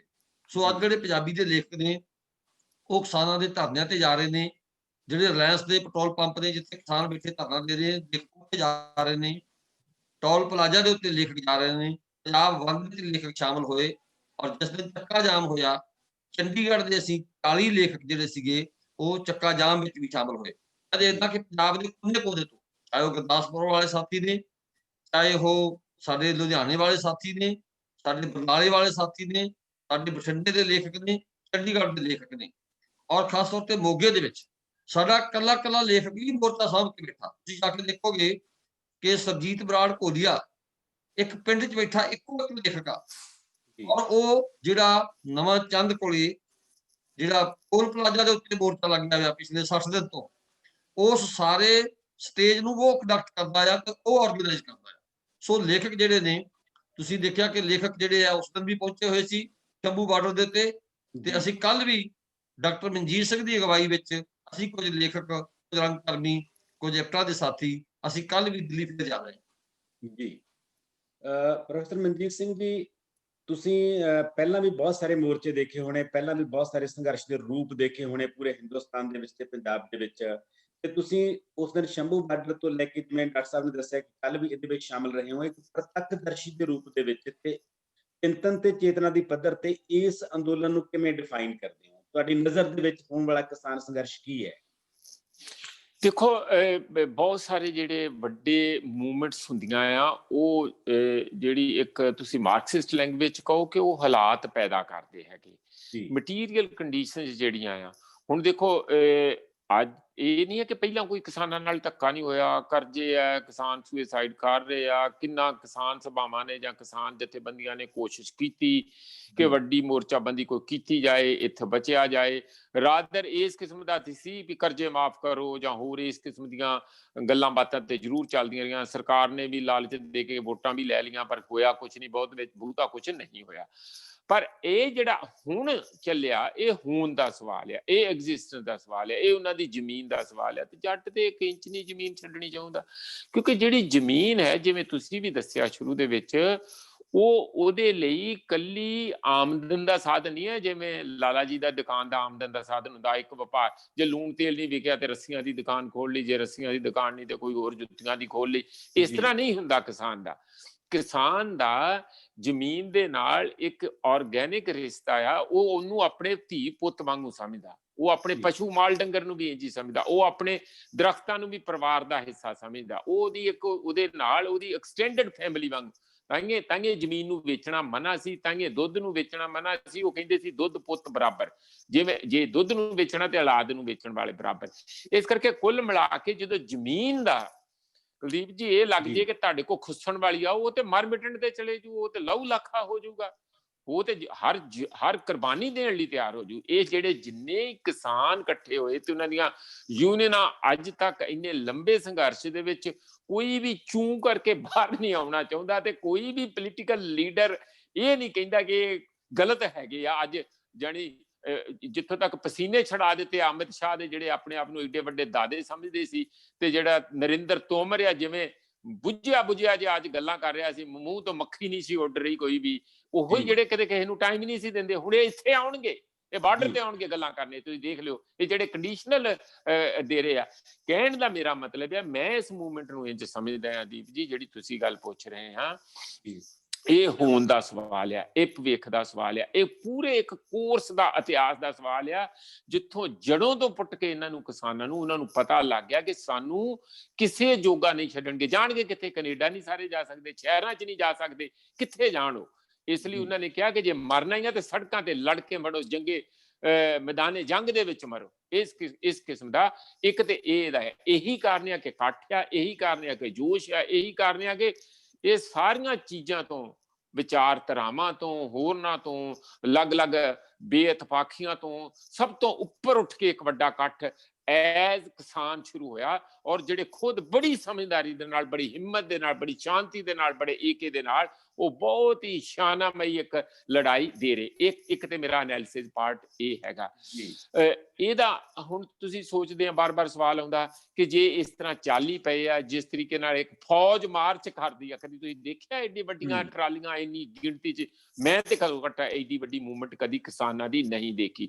ਇੰਝ ਜਿਵੇਂ ਬਖਤਰਬੰਦ ਗੱਡੀਆਂ ਹੁੰਦੀਆਂ, ਪਿੱਛੇ ਪਾਣੀ ਦੀਆਂ ਟੈਂਕੀਆਂ ਜਾ ਰਹੀਆਂ, ਵਿੱਚੇ ਕਿਸਾਨ ਬਿਲਕੁਲ ਉਸੇ ਰੂਪ 'ਚ ਜਿਵੇਂ ਇੱਕ ਛਾਉਣੀ ਤੇ ਦੂਜੀ ਛਾਉਣੀ 'ਚ ਫੌਜੀ ਸ਼ਿਫਟ ਕਰਦੇ ਆਪਣੀਆਂ ਗੱਡੀਆਂ ਲੈ ਕੇ। ਇਹ ਛਾਉਣੀ ਜਾ ਰਹੀ, ਉੱਥੇ ਛਾਉਣੀਆਂ ਪਾ ਲਈਆਂ ਉਹਨਾਂ ਨੇ, ਜਗ੍ਹਾ ਜਗ੍ਹਾ ਬਾਰਡਰ ਤੇ 2 ਬਾਰਡਰ ਘੇਰ ਲਿਆ, 3 ਦੇ ਉੱਤੇ ਉਹ 3 ਸੜਕਾਂ ਜਿਹੜੀਆਂ ਹੋਰ ਉਹਨਾਂ ਨੂੰ ਘੇਰਨ ਜਾ ਰਹੇ ਆ। ਉਹ ਛੇਤੀ ਉਹਦੀ ਤਿਆਰੀ ਹੋ ਰਹੀ ਹੈ, ਬੰਦੇ ਆਉਣੇ ਸ਼ੁਰੂ ਹੋ ਗਏ ਆ। ਇਸ ਲਈ ਉਹ ਦਿੱਲੀ ਨੂੰ ਦੱਸਣਾ ਚਾਹੁੰਦੇ ਆ ਕਿ ਜੇ ਦਿੱਲੀਏ ਤੁਸੀਂ ਜੀਂਦੇ ਰਹਿਣਾ, ਜੇ ਤੁਸੀਂ ਆਪਣੇ ਸੁੱਖ ਸਾਧਨ ਜਿਹੜੇ ਇੰਨੇ ਸਾਰੇ ਦੇਸ਼ ਚੋਂ ਪੈਸਾ ਇਕੱਠਾ ਕਰਕੇ ਮਾਣਦੇ ਆ, ਜੇ ਉਹਦੇ ਤੇ ਕਾਬਜ ਰਹਿਣਾ, ਉੱਥੇ ਕਾਇਮ ਰਹਿਣਾ, ਤਾਂ ਸਾਡੇ ਵਿਰੁੱਧ ਜਿਹੜੇ ਤੁਸੀਂ 3 ਕਾਨੂੰਨ ਲਏ ਆ ਜਾਂ 5 ਹੋ ਗਏ ਆ, ਉਹਨਾਂ ਨੂੰ ਵਾਪਸ ਲੈਣਾ ਪਊਗਾ ਅਨਕੰਡੀਸ਼ਨਲੀ। ਕੋਈ ਕੰਡੀਸ਼ਨ ਨਹੀਂ, ਕੋਈ ਕੰਪਰੋਮਾਈਜ਼ ਨਹੀਂ ਹੈ। ਇਹ ਸਿੱਧੀ ਟੱਕਰ ਆ, ਸਿੱਧੀ ਲੜਾਈ ਆ, ਹੋਣ ਦੀ ਲੜਾਈ ਆ। ਇਸੇ ਕਰਕੇ ਸਭ ਤੋਂ ਪ੍ਰਬਲ ਤੇ ਸ਼ਕਤੀਮਾਨ ਲੜਾਈ ਹੋਈ ਹੈ। ਇਹਦੇ ਚੋਂ ਹੁਣ ਗਾਂ ਆਉਣ ਵਾਲੇ ਸਮੇਂ 'ਚ ਦੀਪ ਜੀ ਕਿੰਨੀ ਕੁ ਰਾਜਨੀਤਿਕ ਚੇਤਨਾ ਨਿਕਲਦੀ ਆ, ਕਿੰਨੀ ਕੁ ਘੱਟ ਗਿਣਤੀਆਂ ਦੇ ਵੱਧ ਅਧਿਕਾਰਾਂ ਦੀ ਨਿਕਲਦੀ ਹੈ, ਕਿੰਨੀ ਕੁ ਸੂਬਿਆਂ ਦੇ ਵੱਧ ਅਧਿਕਾਰਾਂ 'ਚ ਨਿਕਲਦੀ ਹੈ, ਆਉਣ ਵਾਲੇ ਸਮੇਂ 'ਚ ਪਤਾ ਲੱਗੂਗਾ। ਹਾਂਜੀ, ਬਿਲਕੁਲ। ਬਸ ਸਹੀ ਕਿਹਾ ਸਰ ਤੁਸੀਂ। ਜਦੋਂ ਜ਼ਮੀਨ ਛੁੱਟਦੀ ਹੈ ਤਾਂ ਜ਼ਮੀਨ ਖਿਸਕਦੀ ਹੈ ਸਾਡੇ ਪੈਰਾਂ ਦੇ ਥੱਲੋਂ। ਜ਼ਮੀਨ ਦਾ ਛੁੱਟਣਾ ਸਾਡੇ ਲਈ ਜਿਉਣ ਮਰਨ ਦਾ ਸਵਾਲ ਹੈ, ਕਿਸਾਨ ਦੇ ਲਈ। ਡਾਕਟਰ ਸੁਖਦੇਵ ਸਿੰਘ ਜੀ, ਤੁਸੀਂ ਸਵੇਰੇ ਉੱਥੇ ਜਦੋਂ ਮੋਰਚੇ ਦੇ ਵਿੱਚ ਪਹੁੰਚੇ, ਉਦੋਂ ਤੁਹਾਡੇ ਮਨ ਦੇ ਵਿੱਚ ਕੀ ਲੱਗਦਾ ਸੀ ਤੁਹਾਨੂੰ ਕਿ ਇੱਕ ਪਾਸੇ ਪੂਰੀ ਦੀ ਪੂਰੀ ਸੱਤਾ ਖੜੀ ਸੀ ਤੇ ਇੱਕ ਪਾਸੇ ਪੂਰਾ ਪੰਜਾਬ ਖੜਾ ਸੀ ਅੰਦੋਲਨ ਦੇ ਉਸ ਪੁਆਇੰਟ ਦੇ ਉੱਤੇ, ਤੇ ਤੁਸੀਂ ਕੀ ਸੋਚ ਰਹੇ ਸੀ ਉਦੋਂ ਤੇ ਬਾਅਦ ਦੇ ਵਿੱਚ ਜਿਹੜਾ ਕੁਝ ਤੁਸੀਂ ਦੇਖਿਆ ਉਹਨਾਂ ਦੋਨਾਂ ਚੀਜ਼ਾਂ ਬਾਰੇ, 2 ਮਾਨਸਿਕਤਾਂ ਬਾਰੇ, ਇੱਕ ਪਹਿਲਾਂ ਜੋ ਤੁਹਾਡੇ ਮਨ ਦੇ ਵਿੱਚ ਚੱਲ ਰਹੀ ਸੀ ਤੇ ਇੱਕ ਜੋ ਤੁਸੀਂ ਵਾਪਰਦਾ ਦੇਖਿਆ, ਉਸ ਅਨੁਭਵ ਬਾਰੇ ਸਾਡੇ ਨਾਲ ਕੁਝ ਸਾਂਝਾ ਕਰੋ। ਦੇਖੋ ਦੀਪ ਜੀ, ਮੈਂ ਇਹ 2 ਗੱਲਾਂ ਸਪਸ਼ਟ ਕਰ ਦਿਆਂ ਕਿ ਪਹਿਲੀ ਗੱਲ, ਜਿਹੜਾ ਇਹ ਕਿਸਾਨ ਅੰਦੋਲਨ ਆ, ਇਹ ਕਿਸਾਨਾਂ ਦੀ ਆਰਥਿਕ ਮੁੱਦਿਆਂ ਦੀ ਲੜਾਈ ਨਹੀਂ ਹੈ ਜੀ। ਅਸਲ 'ਚ ਇਹ ਕਿਸਾਨ ਅੰਦੋਲਨ ਅੱਜ ਕਾਰਪੋਰੇਟ ਸੰਸਾਰ ਦੇ ਜਿਹੜੇ ਪ੍ਰਤੀਨਿਧ ਨੇ, ਭਾਰਤੀ ਜਨਤਾ ਪਾਰਟੀ ਦੀ ਸਰਕਾਰ, ਕੇਂਦਰ ਦੀ ਸਰਕਾਰ, ਇਹ ਭਾਰਤੀ ਜਨਤਾ ਪਾਰਟੀ ਦੀ ਕੇਂਦਰ ਸਰਕਾਰ ਜਿਹੜੀ ਆ, ਜਿਹੜੀ ਕਾਰਪੋਰੇਟ ਦੀ ਪ੍ਰਤੀਨਿਧ ਆ, ਇਹ ਉਹਦੀ ਤੇ ਹਿੰਦੁਸਤਾਨ ਦੇ ਆਵਾਮ ਦੀ ਲੜਾਈ ਬਣ ਗਈ ਆ ਅਸਲ। ਇਹਦੇ 'ਚ ਕਿਸਾਨ ਦੇ ਨਾਲ ਮਜ਼ਦੂਰ ਆ ਰਹੇ ਨੇ, ਛੋਟੇ ਵਪਾਰੀ ਆ ਰਹੇ ਨੇ। ਤੁਸੀਂ ਦੇਖੋ ਕਿ ਪੰਜਾਬ ਦੀਆਂ ਆੜ੍ਹਤੀਆਂ ਐਸੋਸੀਏਸ਼ਨ, ਪੰਜਾਬ ਦੇ ਜਿਹੜੇ ਵੱਖਰੀਆਂ ਵਪਾਰੀਆਂ ਦੀ ਐਸੋਸੀਏਸ਼ਨ, ਪੰਜਾਬ ਦੇ ਇੰਡਸਟਰੀਅਲਿਸਟਾਂ ਦੀ ਐਸੋਸੀਏਸ਼ਨ, ਸਭ ਸਮਰਥਨ ਕਰ ਗਈਆਂ। ਦੂਸਰੀ ਗੱਲ, ਜਦੋਂ ਤੋਂ ਇਹ ਸੰਘਰਸ਼ ਸ਼ੁਰੂ ਹੋਇਆ, ਅਸੀਂ ਕਿਸਾਨ ਭਵਨ ਦੇ ਗੇੜੇ ਮਾਰਨੇ ਸ਼ੁਰੂ ਕੀਤੇ। ਕਿਸਾਨਾਂ ਦੀਆਂ ਮੀਟਿੰਗਾਂ ਅਸੀਂ ਉਹਦੇ 'ਚ ਅਟੈਂਡ ਕਰਦੇ ਰਹੇ। ਮੈਂ ਤੇ ਡਾਕਟਰ ਮਨਜੀਤ, ਹੋਰ ਸਾਥੀ ਦੇਖਦੇ ਰਹੇ, ਕਿਸਾਨਾਂ ਨੂੰ ਗੱਲਬਾਤ ਕਰਦੇ। ਮੀਟਿੰਗਾਂ ਤਾਂ ਨਹੀਂ ਸੀ ਅਟੈਂਡ ਕਰ ਸਕਦੇ, ਅਸੀਂ ਉਹਨਾਂ ਨੂੰ ਗੱਲਬਾਤ ਕਰਦੇ ਦੇਖਦੇ ਸੀ। ਕਿਸਾਨਾਂ ਦੇ ਇੱਕ ਦੂਜੇ ਨਾਲ ਭਿੜਦੇ ਵਿਚਾਰ ਵੀ ਸੁਣੇ, ਉਹਨਾਂ ਦੀਆਂ ਅਸਹਿਮਤੀਆਂ 'ਚੋਂ ਸਹਿਮਤੀਆਂ ਬਣਦੀਆਂ ਵੀ ਦੇਖੀਆਂ, ਔਰ ਉਹਨਾਂ ਨੂੰ ਬਹੁਤ ਸਿਰ ਜੋੜ ਕੇ ਬਹੁਤ ਵੱਡੇ ਪ੍ਰਸੰਗ ਦੇ ਵਿੱਚ ਮਸਲਿਆਂ ਨੂੰ ਵਿਚਾਰਦੇ ਦੇਖਿਆ। ਉਦੋਂ ਤੋਂ ਹੀ ਮੈਨੂੰ ਇਹ ਯਕੀਨ ਹੋਣਾ ਸ਼ੁਰੂ ਹੋ ਗਿਆ ਸੀ ਕਿ ਇਹ ਲੜਾਈ ਹੁਣ ਆਰ-ਪਾਰ ਦੀ ਲੜਾਈ ਆ। ਇੱਕ ਤਾਂ ਇਹ ਕਾਰਨ। ਦੂਸਰਾ, ਮੈਂ ਦੇਖ ਰਿਹਾ ਸੀਗਾ ਕਿ ਹਰੀ ਕ੍ਰਾਂਤੀ ਤੋਂ ਬਾਅਦ ਲਗਾਤਾਰ ਪੰਜਾਬ ਦਾ ਖੇਤੀ ਸੰਕਟ ਕਿਵੇਂ ਵਧਿਆ ਆ। ਦੇਖੋ 60ਵਿਆਂ ਦੇ ਵਿੱਚ ਹਰੀ ਕ੍ਰਾਂਤੀ ਹੁੰਦੀ ਆ, ਇਹ ਉਦੋਂ ਸਾਡੇ ਦੇਸ਼ ਦੀ, ਸਾਡੀ ਕੌਮੀ ਸਰਕਾਰ ਦੀ ਲੋੜ ਸੀ। ਖਾਦ ਪਦਾਰਥਾਂ ਦੀ ਘਾਟ ਸੀ, ਹਿੰਦੁਸਤਾਨ ਨੂੰ ਬਾਹਰੋਂ ਅਨਾਜ ਮੰਗਣ ਜਾਣਾ ਪੈਂਦਾ ਸੀ। ਉਸ ਵੇਲੇ ਸਰਕਾਰ ਨੇ ਬਹੁਤ ਸਾਰੀਆਂ ਸਹੂਲਤਾਂ ਦਿੱਤੀਆਂ ਪੰਜਾਬ ਦੇ ਵਿੱਚ, ਜਿਹੜੀ ਸੀ PAU ਨੇ ਖਾਸ ਤੌਰ ਤੇ ਨਵੇਂ ਬੀਜਾਂ ਦੀ ਸਿਫਾਰਿਸ਼ ਕੀਤੀ, ਰਸਾਇਣਕ ਖਾਦਾਂ ਦੀ ਸਿਫਾਰਿਸ਼ ਕੀਤੀ, ਸਿੰਚਾਈ ਆਧਾਰਿਤ ਖੇਤੀ ਹੋਈ, ਮਸ਼ੀਨੀਕਰਨ ਹੋਇਆ ਖੇਤੀ ਦਾ, ਪੰਜਾਬ ਦੇ ਵਿੱਚ ਵੱਡੇ ਲੈਵਲ ਤੇ ਮੰਡੀਕਰਨ ਹੋਇਆ। ਔਰ ਇੱਥੋਂ ਤੱਕ ਕਿ ਹਿੰਦੁਸਤਾਨ ਦੀ ਸਰਕਾਰ ਨੇ ਐਗਰੀਕਲਚਰ ਪ੍ਰਾਈਸ ਕਮਿਸ਼ਨ ਬਣਾ ਕੇ ਜਾਂ ਐਗਰੀਕਲਚਰ ਕਮਿਸ਼ਨ ਬਣਾ ਕੇ ਉਹਨਾਂ ਦੀਆਂ ਰਾਵਾਂ ਲੈ ਕੇ ਕਿਸਾਨਾਂ ਨੂੰ ਬਹੁਤ ਸਾਰੀਆਂ ਸਹੂਲਤਾਂ ਦਿੱਤੀਆਂ। ਤੁਸੀਂ ਦੇਖੋ, ਸਿੰਚਾਈ ਲਈ ਸਸਤੇ ਭਾਅ ਤੇ ਬਿਜਲੀ ਦੇ ਕਨੈਕਸ਼ਨ ਮਿਲੇ, ਸਸਤੇ ਕਰਜ਼ੇ ਮਿਲੇ ਟਰੈਕਟਰਾਂ ਵਾਸਤੇ। ਸੋ ਇੱਕ ਪਾਸੇ ਤਾਂ ਸਾਡਾ ਜਿਹੜੀ ਖਾਦ ਦੀ ਸਮੱਸਿਆ ਸੀ ਉਹਨੂੰ ਹੱਲ ਕਰਨ ਲਈ 60ਵੇਂ ਵਿੱਚ ਸਰਕਾਰ ਨੇ ਸਹੂਲਤਾਂ ਦਿੱਤੀਆਂ ਜੀ। ਪਰ ਸਰਕਾਰ ਦਾ ਜਿਹੜਾ ਇਹ ਮਾਡਲ ਸੀ ਖੇਤੀ ਦਾ, ਇਹ ਖੋਤਰਾ ਮਾਡਲ ਸੀ। ਔਰ ਦੂਜੀ ਗੱਲ ਹੈ ਕਿ ਇਹ ਮਾਡਲ ਪੂੰਜੀਵਾਦੀ ਤਰਜ਼ ਦੇ ਵਿਕਾਸ ਦਾ ਮਾਡਲ ਸੀ, ਜਿਹੜਾ ਅਸਾਮੇ ਵਿਕਾਸ ਦਾ ਮਾਡਲ ਸੀ। ਇਸ ਹਰੀ ਕ੍ਰਾਂਤੀ ਵਿੱਚੋਂ ਵੀ ਜਿਹੜੀ ਛੋਟੀ ਤੋਂ ਸਮਾਨ ਕਿਸਾਨੀ ਆ ਉਹਨੂੰ ਕੋਈ ਜ਼ਿਆਦਾ ਫਾਇਦਾ ਨਹੀਂ ਹੋਇਆ, ਵੱਡੀ ਕਿਸਾਨੀ ਨੂੰ ਜ਼ਿਆਦਾ ਫਾਇਦਾ ਹੋਇਆ। ਅੱਗੇ ਜਾ ਕੇ ਅਸੀਂ ਦੇਖਦੇ ਹਾਂ ਕਿ ਜਿਵੇਂ ਜਿਵੇਂ ਕਿਸਾਨਾਂ ਦੀਆਂ ਸਮੱਸਿਆਵਾਂ ਉੱਠ ਰਹੀਆਂ ਹਰੀ ਕ੍ਰਾਂਤੀ ਤੋਂ ਬਾਅਦ, ਹਰੀ ਕ੍ਰਾਂਤੀ ਦੀ ਸਫਲਤਾ ਤੋਂ ਬਾਅਦ ਸਰਕਾਰਾਂ ਨੇ ਵੀ ਆਪਣੇ ਹੱਥ ਖਿੱਚਣੇ ਸ਼ੁਰੂ ਕੀਤੇ। ਸਰਕਾਰਾਂ ਨੇ ਕੁਝ ਕਮਿਸ਼ਨ ਵੀ ਬਣਾਏ, ਕੁਝ ਕਮੇਟੀਆਂ ਵੀ ਬਣਾਈਆਂ। ਜਿਵੇਂ ਅਸੀਂ ਦੇਖਦੇ ਹਾਂ ਕਿ 2 ਕਮੇਟੀਆਂ ਡਾਕਟਰ ਸਰਦਾਰਾ ਸਿੰਘ ਜੌਹਲ ਦੀ ਪ੍ਰਧਾਨਗੀ ਹੇਠ ਬਣੀਆਂ, ਇੱਕ 1986 ਦੇ ਵਿੱਚ ਜਿਹਨੂੰ ਅਸੀਂ ਕਹਿੰਦੇ ਹਾਂ ਜੌਹਲ ਕਮੇਟੀ 1 ਤੇ ਦੂਜੀ 2002 ਦੇ ਵਿੱਚ ਜੌਹਲ ਕਮੇਟੀ 2। ਇਹਨਾਂ ਕਮੇਟੀਆਂ ਨੇ ਪਹਿਲਾਂ ਫਸਲਾਂ ਦੀ ਡਾਈਵਰਸੀਫਿਕੇਸ਼ਨ ਤੇ ਜ਼ੋਰ ਦਿੱਤਾ, ਫਿਰ ਇੱਥੋਂ ਤੱਕ ਦਾ ਡਿਜ਼ਾਈਨ ਲੈ ਕੇ ਵੀ ਆਏ ਡਾਕਟਰ ਜੌਹਲ ਹੋਣੀ ਕਿ ਜੇ ਕਿਸਾਨ ਨੂੰ ਇਹ ਸਮਝ ਨਹੀਂ ਆ ਰਹੀ ਡਾਈਵਰਸੀਫਿਕੇਸ਼ਨ ਦੀ, ਤਾਂ ਕਿਸਾਨਾਂ ਨੂੰ ਉਤਸ਼ਾਹਿਤ ਕਰਨ ਦੇ ਲਈ ਇਹ ਕੀਤਾ ਜਾਵੇ ਕਿ ਪੰਜਾਬ ਦੇ ਵੱਖਰੇ ਵੱਖਰੇ ਕਲਸਟਰਸ ਦੇ ਵਿੱਚ ਜਿਹੜੀ ਹੈਗੀ ਆ, ਜਿਹੜੇ ਕਿਸਾਨ ਝੋਨਾ ਤੇ ਕਣਕ ਦੀ ਅਤੇ ਬਦਲਵੀਆਂ ਫਸਲਾਂ ਬੀਜਣਗੇ ਉਹਨਾਂ ਨੂੰ 5000 ਦੀ ਸਬਸਿਡੀ ਦਿੱਤੀ ਜਾਵੇ। ਅੱਗੇ ਜਾ ਕੇ ਅਸੀਂ ਦੇਖਦੇ ਹਾਂ ਕਿ 2013 ਦੇ ਵਿੱਚ ਕਾਲਕਟ ਕਮੇਟੀ ਬਣਦੀ ਆ। ਡਾਕਟਰ ਕਾਲਕਟ ਦੀ ਅਗਵਾਈ ਵਿੱਚ ਜਿਹੜੀ ਕਮੇਟੀ ਬਣਦੀ ਆ, ਉਹ ਹੋਰ ਬਹੁਤ ਸਾਰੀਆਂ ਸਹੂਲਤਾਂ ਦੇ ਨਾਲ ਫਸਲੀ ਵਿਭਿੰਨਤਾ ਦੀ ਗੱਲ ਕਰਨ ਦੇ ਨਾਲ ਦੀ ਨਾਲ ਡਾਕਟਰ ਕਾਲਕਟ ਕਮੇਟੀ ਜਿਹੜੀ ਸੀਗੀ ਉਹ ਕੰਟਰੈਕਟ ਫਾਰਮਰ ਨੂੰ ਦਾ ਸੰਕੇਤ ਵੀ ਦਿੰਦੀ ਹੈ। ਪਰ ਅਸਲ ਸੰਕਟ ਉਦੋਂ ਸ਼ੁਰੂ ਹੁੰਦਾ ਜਦੋਂ 1991 ਤੋਂ ਬਾਅਦ ਮਨਮੋਹਨ ਸਿੰਘ ਜੀ ਸਾਡੇ ਫਾਈਨਾਂਸ ਮਿਨਿਸਟਰ ਬਣਦੇ ਨੇ ਤੇ ਪੂਰੇ ਦੇ ਪੂਰੇ ਕਾਰਪੋਰੇਟ ਦੇ ਖੇਤੀ ਮਾਡਲ ਨੂੰ ਲਾਗੂ ਕਰਨ ਦਾ ਯਤਨ ਕਰਦੇ ਨੇ। ਨਤੀਜਾ ਇਹ ਹੁੰਦਾ ਕਿ ਉਸ ਸਮੇਂ ਤੋਂ ਹੀ ਇਹ ਸੰਕਟ ਗਹਿਰਾਉਣਾ ਸ਼ੁਰੂ ਹੋ ਜਾਂਦਾ। ਅਸੀਂ ਦੇਖਦੇ ਹਾਂ ਕਿ ਅੱਜ ਸੁਖਪਾਲ ਜੀ ਦੱਸ ਰਹੇ ਸੀਗੇ ਤੇ ਕੱਲ ਦੇ ਆਰਟੀਕਲ ਦੇ ਵਿੱਚ, ਜਿਹੜਾ ਕੱਲ ਪੰਜਾਬੀ ਟ੍ਰਿਬਿਊਨ ਦੇ ਵਿੱਚ ਆਰਟੀਕਲ ਲਿਖਿਆ ਸੁੱਚਾ ਸਿੰਘ ਗਿੱਲ ਹੋਣਾ ਨੇ, ਉਹ ਡਾਟਾ ਦੇ ਰਹੇ ਨੇ ਕਿ 1997 ਤੋਂ ਲੈ ਕੇ 2017 ਤੱਕ 20 ਸਾਲਾਂ ਦੇ ਵਿੱਚ 16,606 ਕਿਸਾਨ ਤੇ ਮਜ਼ਦੂਰ ਜਿਹੜੇ ਨੇ ਉਹ ਆਤਮ ਹੱਤਿਆ ਕਰ ਰਹੇ ਨੇ। ਪਰ ਇਹਨਾਂ ਤੋਂ ਜਿਹੜੇ ਹੈਗੇ ਆ ਉਹ 83% ਕਿਸਾਨ ਨੇ, 17% ਮਜ਼ਦੂਰ ਨੇ। ਔਰ ਨਾਲ ਦੀ ਨਾਲ ਉਹ ਇਹ ਵੀ ਡਾਟਾ ਦੇ ਰਹੇ ਨੇ ਕਿ ਇਹਨਾਂ ਚੋਂ 33% ਪਰਿਵਾਰ ਐਸੇ ਸੀ, ਲਗਭਗ 3500 ਪਰਿਵਾਰ 5535 ਪਰਿਵਾਰ ਐਸੇ ਸੀ ਕਿ ਜਿਨ੍ਹਾਂ 'ਚ ਕੋਈ ਵੀ ਕਮਾਊ ਜੀ ਨਹੀਂ ਸੀ। ਸੋ ਇਹ ਜਿਹੜਾ ਸੀ ਨਾ, ਅਸੀਂ ਅਨਵਰ ਜਮਾਲ ਦੀ ਫਿਲਮ ਦੇਖ ਲਓ, ਹਾਰਵੈਸਟ ਆਫ ਔਰ ਹੋਰ ਬਹੁਤ ਸਾਰਾ ਲਿਟਰੇਚਰ ਦੇਖ ਲਓ, ਇਹ ਤੁਖ ਦੀ ਧੂਣੀ ਜਿਹੜੀ ਸੀਗੀ ਹੁਣ ਇਹਨੇ ਭਾਂਬੜ ਦਾ ਰੂਪ ਲੈ ਲਿਆ। ਅੱਜ ਸਥਿਤੀ ਇੱਥੋਂ ਤੱਕ ਪਹੁੰਚ ਗਈ ਕਿ ਕਿਸਾਨ ਮਜ਼ਦੂਰ ਆਪ ਇਕੱਲੇ ਖੁਦਕੁਸ਼ੀਆਂ ਨਹੀਂ ਕਰਦੇ, ਉਹ ਪੂਰੇ ਦੇ ਪੂਰੇ ਪਰਿਵਾਰ ਨੂੰ ਆਪਣੇ ਹੱਥੀਂ ਕਤਲ ਕਰਕੇ ਫਿਰ ਖੁਦਕੁਸ਼ੀ ਕਰਦੇ ਨੇ। ਸੋ ਮੈਨੂੰ ਇਹ ਲੱਗ ਰਿਹਾ ਕਿ ਜਦੋਂ ਅਸੀਂ ਉੱਥੇ ਗਏ ਸੀ, ਡਾਕਟਰ ਮਨਜੀਤ ਸਿੰਘ ਹੋਣੀ ਮੇਰੇ ਨਾਲ ਸੀ, ਬਹੁਤ ਥੋੜੇ ਲੋਕ ਸੀ, ਬੈਰੀਕੇਡ ਬੜੇ ਸਖਤ ਸੀ, ਪਰ ਮਨ ਤੱਕ ਵਿਸ਼ਵਾਸ ਸੀ ਕਿ ਜਿਵੇਂ ਮੈਂ ਮੋਗੇ ਜਾ ਕੇ ਦੇਖ ਕੇ ਆਇਆ, ਜਿਵੇਂ ਮੈਂ ਡਗਰੂ ਜਿਹੜਾ ਸੈਲੋ ਸੀ ਅਡਾਨੀਆਂ ਦਾ ਉਹ ਦੇਖ ਕੇ ਆਇਆ, ਜਿਸ ਤਰ੍ਹਾਂ ਦੇ ਹੌਸਲੇ ਬੁਲੰਦ ਸੀ ਉੱਥੇ ਕਿਸਾਨਾਂ ਦੇ, ਜਾਂ ਜਿਸ ਤਰ੍ਹਾਂ ਸਾਡੀਆਂ ਮਾਵਾਂ, ਇੱਕ 85 ਸਾਲ ਦੀ ਔਰਤ ਜਿਹਦੀ ਕਮਰ ਬਿਲਕੁਲ ਦੂਰੀ ਹੋ ਚੁੱਕੀ ਸੀ, ਉਹ ਜਿਹੜੇ ਇੱਕ ਟੋਲ ਪਲਾਜ਼ਾ ਤੇ ਬੈਠੀ ਹੈ, ਜਦੋਂ ਪੰਜਾਬੀ ਦੇ 2 ਲੇਖਕ ਨੂੰ ਪੁੱਛਦੇ ਨੇ, ਡਾਕਟਰ ਸਰਬਜੀਤ ਤੇ ਡਾਕਟਰ ਸੁਰਜੀਤ ਬਰਾੜ ਘੋਲੀਆ, ਕਿ ਮਾਤਾ ਤੁਹਾਡੀ ਉਮਰ ਇੰਨੀ ਹੋ ਗਈ, ਤੁਹਾਡਾ ਸਰੀਰ ਇੰਨਾ ਕੁੱਬਾ ਹੋ ਚੁੱਕਾ, ਤੁਸੀਂ ਕੀ ਸੋਚ ਕੇ ਆਏ ਆ? ਉਹਨੇ ਕਿਹਾ ਕਿ ਹੁਣ ਅਸੀਂ ਆਪਣੇ ਹੱਥੀਂ ਆਪਣੇ ਬੱਚੇ ਨਹੀਂ ਮਾਰਨੇ, ਅਸੀਂ ਹੁਣ ਮੈਦਾਨੇ ਜੰਗ ਚ ਉਤਰ ਆਈਆਂ ਆ, ਅਸੀਂ ਹੁਣ ਇਸ ਸਰਕਾਰ ਨਾਲ ਆਰ-ਪਾਰ ਦੀ ਲੜਾਈ ਲੜਨੀ ਹੈ।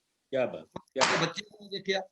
ਸੋ ਇੱਥੋਂ ਲੱਗ ਰਿਹਾ ਸੀ ਮੈਨੂੰ, ਮੈਂ ਜਾਣ ਤੋਂ ਪਹਿਲਾਂ ਵੀ ਮੇਰੇ ਮਨ ਚ ਇੱਕ ਵਿਸ਼ਵਾਸ ਸੀ ਕਿ ਜਿੱਥੇ ਜਾ ਰਹੇ ਆ, ਇਹਨਾਂ ਦੇ ਵਿੱਚ ਵੀ ਆਇਆ, ਉਸ ਗੀਤ ਨੇ ਵੀ ਪੰਜਾਬ ਦੇ ਮੂਡ ਨੂੰ ਕੇਵਲ ਕਿਸਾਨੀ ਦਾ ਸੰਘਰਸ਼ ਹੀ ਨਹੀਂ ਦਰਸਾ ਰਿਹਾ, ਪੰਜਾਬ ਦੇ ਮੂਡ ਨੂੰ ਸਾਡੇ ਕਲਾਕਾਰਾਂ ਦੇ ਗੀਤ, ਨਾਟਕ, ਝਾਕੀਆਂ ਵੀ ਦਿਖਾ ਰਹੀਆਂ ਨੇ। ਜਦੋਂ ਸਾਡਾ ਇੱਕ ਕਮਲ ਗਰੇਵਾਲ ਇਹ ਗੀਤ ਲਿਖਦਾ ਕਿ ਤੇਰਾ ਪੇਚਾ ਪੈ ਗਿਆ ਸੈਂਟਰ ਨਾਲ, ਬਿਲਕੁਲ। ਜਦੋਂ ਇਹ ਕਹਿ ਰਿਹਾ ਕਿ ਤੂੰ ਸਰਕਾਰ ਦੇ ਹਲਕ ਕਿਸਾਨਾਂ ਦੇ ਦੇ, ਤਾਂ ਇੱਥੋਂ ਜਾ ਇਹ ਜਿਹੜੀ ਸਾਡੇ ਗੀਤਾਂ ਦੀ ਭਾਸ਼ਾ ਦੀ ਹਿੰਸਾ, ਸਾਡੀਆਂ ਮਾਈਆਂ ਦੇ ਤੇਵਰ, ਇੱਕ ਪਾਸੇ ਸਾਡੀ ਜਿਹੜੀ ਹੈਗੀ ਆ ਕੇਂਦਰ ਦੀ ਸਰਕਾਰ ਜਿਹੜੀ ਸੂਬਿਆਂ ਤੋਂ ਹੱਕ ਖੋਹ ਰਹੀ ਆ, ਜਿਹੜੀ ਕਿਸਾਨਾਂ ਨੂੰ ਇਹ ਭਰਮਾਉਣ ਦਾ ਯਤਨ ਕਰ ਰਹੀ ਆ ਕਿ ਇਹ ਬਿੱਲ ਤੁਹਾਡੇ ਹੱਕ 'ਚ ਨੇ, ਤਿੰਨੇ ਖੇਤੀ ਬਿੱਲ ਉਹਨਾਂ ਨੂੰ ਇਹ ਕਹਿ ਰਹੇ ਨੇ ਕਿ ਕਿਸਾਨਾਂ ਦੇ ਹੱਕ 'ਚ ਨੇ। ਕਿਸਾਨ ਇਹ ਕਹਿੰਦੇ ਨੇ ਕਿ ਜੇ ਤੁਸੀਂ ਸਾਡਾ ਭਲਾ ਹੀ ਕਰਨਾ ਚਾਹੁੰਦੇ ਆ ਕਿ ਖੇਤੀ ਬਿੱਲ ਵਾਪਸ ਲੈ ਲਓ ਤੇ ਸਾਡੀ MSP ਨੂੰ ਬਣੀ ਰਹਿਣ ਦਿਓ। ਉਦੋਂ ਮੈਂ ਗਿਆ ਤਾਂ ਮੇਰੇ ਮਨ 'ਚ ਅਹਿਸਾਸ ਸੀ ਕਿ ਅੱਜ ਕਿਸਾਨ ਜਿਹੜੇ ਆ ਉਹ ਆਰ ਪਾਰ ਦੀ ਲੜਾਈ ਕਰਨ ਨੂੰ ਘਰੋਂ ਚੱਲੇ ਨੇ। ਤੇ ਮੇਰੇ ਮਨ 'ਚ ਕੋਈ ਤੌਖਲਾ ਨਹੀਂ ਸੀ, ਹੁਣ ਵੀ ਮੇਰੇ ਮਨ 'ਚ ਕੋਈ ਤੌਖਲਾ ਨਹੀਂ। ਇਹ ਵੀ ਮੈਨੂੰ ਪਤਾ ਆ ਕਿ ਲੰਮੇ ਘੋਲਾਂ 'ਚ ਕਈ ਵਾਰੀ ਹੇਠਾਂ ਉੱਪਰ ਵੀ ਹੋ ਜਾਂਦੀਆਂ ਗੱਲਾਂ, ਪਰ ਇੱਕ ਗੱਲ ਬੜੀ ਸਪਸ਼ਟ ਆ ਜਿਹਦੇ ਵੱਲ ਪ੍ਰੋਫੈਸਰ ਮਨਜੀਤ ਸਿੰਘ ਨੇ ਇਸ਼ਾਰਾ ਕੀਤਾ ਕਿ ਸਾਡੇ ਸਾਹਮਣੇ ਇਸ ਘੋਲ ਨੇ ਬਹੁਤ ਸਾਰੇ ਨਵੇਂ ਮੁੱਦੇ ਰੱਖ ਦਿੱਤੇ ਨੇ। ਪਹਿਲਾ ਮੁੱਦਾ ਸੀ ਕਿ ਸਾਡੀ ਰਾਜਸੀ ਵਿਵਸਥਾ ਤੋਂ ਲੋਕਾਂ ਦਾ ਬਿਲਕੁਲ ਵਿਸ਼ਵਾਸ ਖਤਮ ਹੋ ਚੁੱਕਾ ਹੈ। ਕਿਸਾਨਾਂ ਨੇ ਕਿਸੇ ਰਾਜਸੀ ਧਿਰ ਨੂੰ ਆਪਣੇ ਮਨ ਤੇ ਨੇੜ ਨਹੀਂ ਚੁੱਕ ਦਿੱਤਾ। ਔਰ ਦੂਜੀ ਗੱਲ ਕਿ ਸਾਡੀ ਕਿਸਾਨੀ ਦੇ ਲੀਡਰ ਨੇ ਜਿਹੜੇ, ਉਹਨਾਂ ਉੱਤੇ ਵੀ ਥੱਲੇ ਵਾਲਾ ਕਾਡਰ ਇਹ ਸ਼ੰਕਾ ਕਰਦਾ ਆ ਕਿ ਕਿਤੇ ਸਾਡੇ ਲੀਡਰ ਨਰਮਾਈ ਨਾ ਵਰਤ ਲੈਣ। ਸਾਡੇ ਮੁੰਡੇ, ਮੈਂ ਦੇਖਿਆ ਉੱਥੇ ਬਹੁਤ ਸਾਰੇ ਬੱਚੇ ਐਸੇ ਆਏ ਸੀ ਜਿਹੜੇ ਇਹ ਕਹਿ ਰਹੇ ਸੀ ਕਿ ਨਾ ਅਸੀਂ ਕਿਸੇ ਸਿਆਸੀ ਪਾਰਟੀ ਵੱਲੋਂ ਆਏ ਆ, ਨਾ ਅਸੀਂ ਕਿਸੇ ਕਿਸਾਨ ਯੂਨੀਅਨ ਵੱਲੋਂ ਆਏ ਆ। ਅੱਜ ਲੋਕ ਕਿਸਾਨ ਯੂਨੀਅਨਾਂ ਨੂੰ ਵੀ ਬਹੁਤ, ਜਿਹਨੂੰ ਆਪਾਂ ਕਹਾਂਗੇ ਨਾ ਕਿ ਉਹਨਾਂ ਨੂੰ ਵੀ ਬਹੁਤ ਬਰੀਕ ਬੀਨੀ ਨਾਲ ਦੇਖ ਰਹੇ ਨੇ। ਕਿਸਾਨ ਜਥੇਬੰਦੀ, ਅਗਰਾਹਾਂ ਵਰਗੀ ਜਥੇਬੰਦੀ, ਵੱਡੇ ਡਿਸਪਲਿਨ ਵਾਲੀ, ਸਖਤ ਡਿਸਪਲਿਨ ਵਾਲੀ ਜਥੇਬੰਦੀ, ਅੱਜ ਉਹਦੀ ਨੂੰ ਵੀ ਨੌਜਵਾਨ ਮੁੰਡਿਆਂ ਨੇ ਮਜਬੂਰ ਕਰ ਦਿੱਤਾ ਕਿ ਅਸੀਂ ਡੱਬ ਵਾਲੀ ਵਾਲਾ ਬਾਰਡਰ ਇੱਥੇ ਨਹੀਂ ਬੈਠੇ ਰਹਿਣਾ, ਅਸੀਂ ਕੱਲ ਨੂੰ ਬਾਰਡਰ ਤੋੜ ਕੇ ਅੱਗੇ ਲੰਘਾਂਗੇ। ਇਸ ਲੋਕਾਂ ਤੇ ਸਰਹੱਦਾਂ ਤੇ ਖੜੇ ਕੀਤੇ ਜਿਹੜੇ ਰੁਕਾਵਟਾਂ ਨੇ ਤੋੜ ਕੇ ਅੱਗੇ ਲੰਘਾਂਗੇ। ਔਰ ਹੋਇਆ ਵੀ ਇਹੀ ਕਿ 11:30 ਦੀ ਬਜਾਏ 10 ਵਜੇ ਜਿਹੜੇ ਨੌਜਵਾਨ ਸੀ ਉਹ ਰੋਕਾਂ ਤੋੜ ਕੇ ਚਲੇ ਗਏ। ਹਾਂਜੀ, ਪ੍ਰੋਫੈਸਰ ਮਨਜੀਤ ਸਿੰਘ ਜੀ, ਜਿਵੇਂ ਡਾਕਟਰ ਸੁਖਦੇਵ ਸਿੰਘ ਨੇ ਦੱਸਿਆ ਕਿ ਇਸ ਸੰਘਰਸ਼ ਦੀਆਂ ਬਹੁਤ ਸਾਰੀਆਂ ਲੇਅਰਸ ਨੇ, ਬਹੁਤ ਸਾਰੀਆਂ ਪਰਤਾਂ ਨੇ, ਬਹੁਤ ਸਾਰੇ ਸੁਨੇਹੇ ਨੇ। ਮੈਂ ਹੁਣ ਜਿਹੜੇ ਸੁਨੇਹੇ ਦੀ ਗੱਲ ਕਰਦਾ ਕਿ ਇਸ ਸੰਘਰਸ਼ ਨੇ ਜਿਹੜੀਆਂ ਸਾਡੀਆਂ ਰਵਾਇਤੀ ਸਿਆਸੀ ਪਾਰਟੀਆਂ ਸੀ ਉਹਨਾਂ ਨੂੰ ਕੀ ਸੁਨੇਹਾ ਦਿੱਤਾ? ਕੀ ਉਹਨਾਂ ਨੂੰ ਲੱਗਦਾ ਹੈ ਕਿ ਉਹ ਹਾਸ਼ੀਏ ਤੇ ਚਲੀਆਂ ਜਾਣਗੀਆਂ? ਕੀ ਉਹਨਾਂ ਨੂੰ ਲੱਗਦਾ ਹੈ ਕਿ ਉਹ ਆਪਣੇ ਅਸਤਿਤਵ ਨੂੰ ਬਚਾਉਣ ਦੀ ਲੜਾਈ ਲੜ ਰਹੀਆਂ ਨੇ, ਜਾਂ ਕਿਸਾਨ ਸੰਘਰਸ਼ ਦੀ ਸੱਚਮੁੱਚ ਲੜਾਈ ਲੜ ਰਹੀਆਂ ਨੇ? ਉਹਨਾਂ ਪਾਰਟੀਆਂ, ਰਵਾਇਤੀ ਸਿਆਸੀ ਪਾਰਟੀਆਂ ਪ੍ਰਤੀ ਕੀ ਸੁਨੇਹਾ ਇਸ ਸੰਘਰਸ਼ ਦਾ? ਦੇਖੋ, ਇੱਕ ਤੇ ਗੱਲ ਪਤਾ ਲੱਗ ਗਿਆ ਕਿ ਉਹਨਾਂ ਨੂੰ ਕਿ ਇਹ ਸ਼ਕਤੀ ਉਹਨਾਂ ਦੇ ਪਰਿਵਾਰਾਂ ਕੋਲ, ਉਹਨਾਂ ਦੇ ਪੈਸੇ ਕੋਲ, ਜਾਂ ਉਹਨਾਂ ਦੇ ਕਨੈਕਸ਼ਨਾਂ ਕੋਲ, ਜਾਂ ਉਹਨਾਂ ਦੇ ਜਿਹੜੇ ਰੁਤਬੇ ਉਹਨਾਂ ਨੇ ਹਾਸਲ ਕੀਤੇ ਉਹਨਾਂ ਕੋਲ ਨਹੀਂ ਹੁੰਦੀ। ਇਹ ਅਸਲ 'ਚ ਅਲਟੀਮੇਟਲੀ ਜਿਹੜੀ ਸ਼ਕਤੀ ਦਾ ਆਨੰਦ ਮਾਣਦੇ ਆ ਉਹ ਮਿਨਿਸਟਰ ਬਣ ਕੇ, ਸਰਕਾਰਾਂ 'ਚ ਬਹਿ ਕੇ, ਵਿਰੋਧੀ ਪਾਰਟੀਆਂ ਦੀਆਂ ਕੁਰਸੀਆਂ ਤੇ ਬਹਿ ਕੇ, ਉਹ ਅਸਲ 'ਚ ਲੋਕਾਂ ਕੋਲ ਸ਼ਕਤੀ ਹੁੰਦੀ ਹੈ।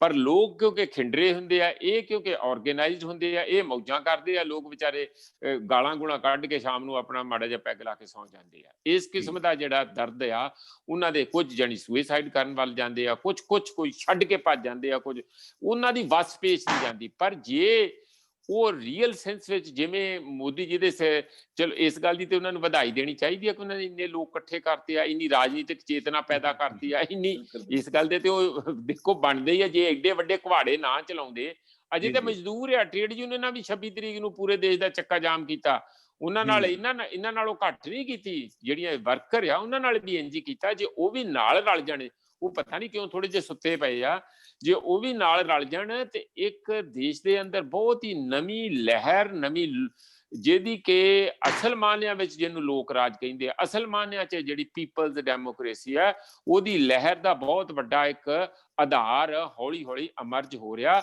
ਇਹ ਸਾਰਾ ਇਸ ਗੱਲ ਦਾ ਸਿਹਰਾ ਜਿਹੜਾ ਮੋਦੀ ਜੀ ਦੇ ਸਿਰ ਤੇ, ਅੱਧਾ ਸਿਹਰਾ ਮੋਦੀ ਜੀ ਦੇ ਤੇ ਅੱਧਾ ਅਮਿਤ ਸ਼ਾਹ ਦੇ ਸਿਰ ਬੰਨ੍ਹ ਦੇਣਾ ਚਾਹੀਦਾ।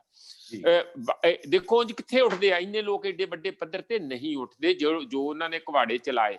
ਔਰ ਜਿਹੜੇ ਹੁਣ ਇਹ ਕਿਸਾਨਾਂ ਨੂੰ ਇਸ ਕਿਸਮ ਦਾ ਦਲਾਲ ਦੱਸਦੇ ਸੀ, ਜਾਂ ਕਿਸਾਨਾਂ ਨੂੰ ਦਲਾਲਾਂ ਤੋਂ ਕਿਸੇ ਕਿਸਮ ਦਾ ਉਹਨਾਂ ਤੋਂ ਆਜ਼ਾਦ ਕਰਾਉਣ ਲਈ ਗੱਲਾਂ ਕਹਿ ਰਹੇ ਆ, ਅੱਜ ਹੋ ਇਹ ਰਿਹਾ ਇਹਦੇ ਉਲਟ ਕਿ ਉਹ ਖੁਦ ਜਿਹੜੇ ਪ੍ਰਾਈਮ ਮਿਨਿਸਟਰ ਤੋਂ ਲੈ ਕੇ ਵੱਡੇ ਜਿਹੜੇ ਸਰਕਾਰ ਦੇ ਸਾਰੇ ਕਰਿੰਦੇ ਆ, ਉਹ ਕਾਰਪੋਰੇਟਾਂ ਦੇ ਦਲਾਲ ਬਣ ਗਏ ਆ। ਦਲਾਲੀ ਲੈਂਦੇ ਆ, ਪੈਸਾ ਇਕੱਠਾ ਕਰਦੇ ਆ, ਔਰ ਉਹਦੇ ਨਾਲ ਉਸ ਪੈਸੇ ਦੇ ਇਲੈਕਸ਼ਨਾਂ ਲੜ ਕੇ ਮੁੜ ਸੱਤਾ ਚਾਹੁੰਦੇ ਆ। ਆਹ ਕੰਮ ਬਣਿਆ ਹੋਇਆ, ਬੜਾ ਸਾਫ਼ ਸਾਰਿਆਂ ਨੂੰ ਨਜ਼ਰ ਆਉਂਦਾ ਹੈ। ਮੇਰੀ ਵੱਲੋਂ ਕਹਿਣ ਦੀ ਗੱਲ ਨਹੀਂ ਹੈ, ਕਿਸੇ ਵੀ ਜਿਹੜੇ ਬਿਲਕੁਲ ਸਧਾਰਨ ਐਵਰੇਜ ਪੜ੍ਹੇ ਲਿਖੇ ਆਦਮੀ ਤੋਂ ਪੁੱਛ ਲਓ ਜਾਂ ਅਨਪੜ੍ਹ ਤੋਂ ਪੁੱਛ ਲਓ, ਆ ਸਾਰੀ ਗੱਲ ਉਹ ਆਪ ਕਹਿ ਦੂਗਾ। ਇਸ ਲਈ ਜਿਹੜੇ ਪਿਛਲੇ ਸਮੇਂ 'ਚ ਇਹ ਸਾਰਾ ਹੋਇਆ, ਉਸਨੇ ਰਾਜਨੀਤੀ ਜਿਹੜੇ ਵੀ ਭਾਵੇਂ ਉਹ ਇਸ ਵੇਲੇ ਸੱਤਾ ਦੇ ਵਿੱਚ ਹੈਗੇ ਆ ਭਾਵੇਂ ਸੱਤਾ ਤੋਂ ਬਾਹਰ ਹੈਗੇ ਆ, ਜਿੰਨਾ ਉਸ ਪੂਰੀ ਜਮਾਤ ਦਾ ਐਕਸਪੋਜ਼ਰ ਕਰਤਾ, ਉਹਦੀ ਫੱਟੀ ਪੋਚੀ ਇੰਜ ਕਹਿ ਲਓ ਤੁਸੀਂ ਕਿ ਉਹ ਵੇਖਣ ਲੈ ਗਿਆ। ਕੱਲ ਹੁਣ ਰਵਨੀਤ ਬਿੱਟੂ ਦੇਖੋ ਆਪਣੇ ਆਪ 'ਚ ਉਹ ਆਪਣੇ ਆਪ ਨੂੰ ਕਾਫੀ ਸਮਝਦਾ, ਕਈ ਵੱਡੇ ਵੱਡੇ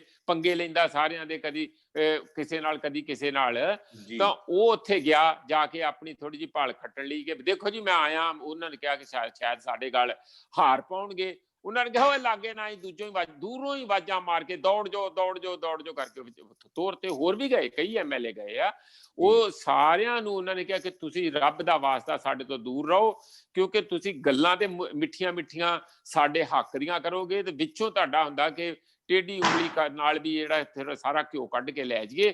ਇਹ ਕੰਮ ਸਾਨੂੰ ਮਨਜ਼ੂਰ ਨਹੀਂ, ਅਸੀਂ ਸਾਡੇ ਅੰਦਰ ਕੁਝ ਨਹੀਂ ਬਚਿਆ ਜਿਹੜਾ ਤੁਸੀਂ ਹੁਣ ਸਾਡੇ ਕੋਲ ਲੈਣ ਆਉਨੇ ਆ, ਸਾਨੂੰ ਸਾਡੀ ਲੜਾਈ ਆਪ ਲੜਨ ਦਿਓ।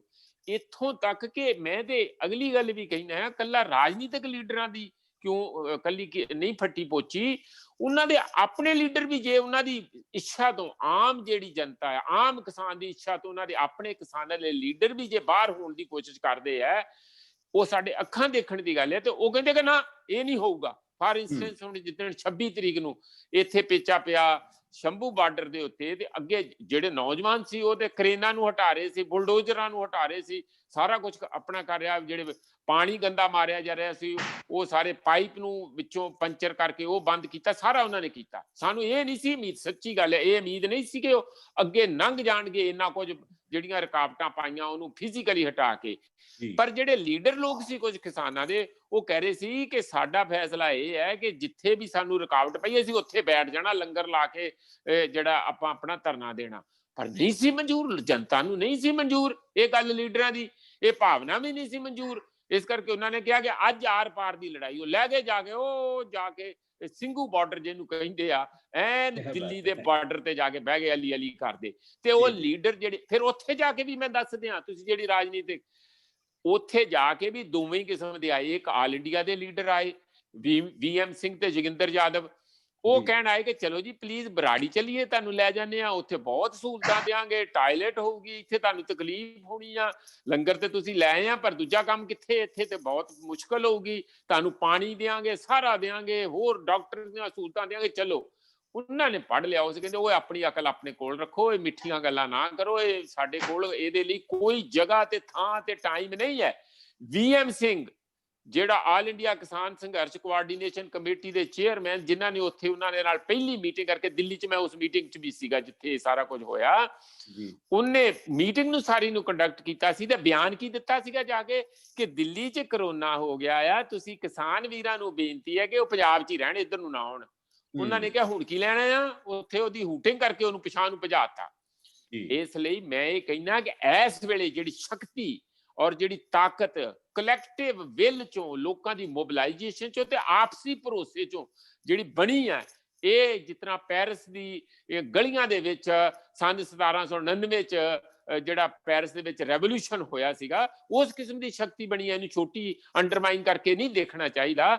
ਇਹ ਇੱਕ ਨਵਾਂ ਇਤਿਹਾਸ ਕਿਸਾਨੀ ਦਾ ਤੇ ਪੰਜਾਬੀਆਂ ਦਾ ਤੇ ਸਾਰੇ ਦੇਸ਼ ਦੇ ਵਿੱਚ ਮੂਵਮੈਂਟਾਂ ਦਾ ਨਵਾਂ ਇੱਕ ਅਧਿਆਇ, ਨਵਾਂ ਚੈਪਟਰ ਲਿਖਿਆ ਜਾ ਰਿਹਾ ਸਾਡੀਆਂ ਅੱਖਾਂ ਦੇ ਸਾਹਮਣੇ। ਸਾਰਿਆਂ ਨੂੰ ਇਹਨੂੰ ਰੋਜ਼ ਸੁਣਨਾ ਚਾਹੀਦਾ, ਦੇਖਣਾ ਚਾਹੀਦਾ, ਤੇ ਜਿਹਦੇ ਕੋਲ ਟਾਈਮ ਹੋਵੇ ਉਹਦੇ ਚ ਸ਼ਾਮਲ ਹੋ ਕੇ ਨੇੜੇ ਜਾ ਕੇ ਵੀ ਉਹਨੂੰ ਭਾਂਪਣਾ ਚਾਹੀਦਾ ਕਿ ਲੋਕ ਮੂਵਮੈਂਟ ਰੋਜ਼-ਰੋਜ਼ ਨਹੀਂ ਇਹੋ ਜਿਹੀ ਆਉਂਦੀ। ਐਡਾ ਵੱਡਾ ਉਛਾਲਾ ਰੋਜ਼-ਰੋਜ਼ ਨਹੀਂ ਸਮੁੰਦਰ ਦਾ ਜਵਾਰ ਭਾਟਾ ਚੜ੍ਹਦਾ ਇਹੋ ਜਿਹਾ। ਇਹ ਕਈ ਦਹਾਕਿਆਂ, ਕਈਆਂ ਸਦੀਆਂ ਤੋਂ ਬਾਅਦ ਐਡਾ ਵੱਡਾ ਇਕੱਠ ਤੇ ਐਡੀ ਵੱਡਾ ਜੋਸ਼ ਤੇ ਐਡਾ ਵੱਡੀ ਤੁਹਾਨੂੰ ਇਤਫਾਕ ਦੇਖਣ ਨੂੰ ਮਿਲਦਾ, ਆਪਸ ਵਿੱਚ ਇਤਫਾਕ ਦੇਖਣ ਨੂੰ ਮਿਲਦਾ, ਜਿੱਥੇ ਹਰ ਬੰਦਾ ਸਿਪਾਹੀ ਆ, ਹਰ ਬੰਦਾ ਪੈਜੈਂਟ ਆ, ਹਰ ਬੰਦਾ ਲੀਡਰ ਆ ਇਸ ਵੇਲੇ ਉੱਥੇ ਉਸ ਮੂਵਮੈਂਟ ਦਾ।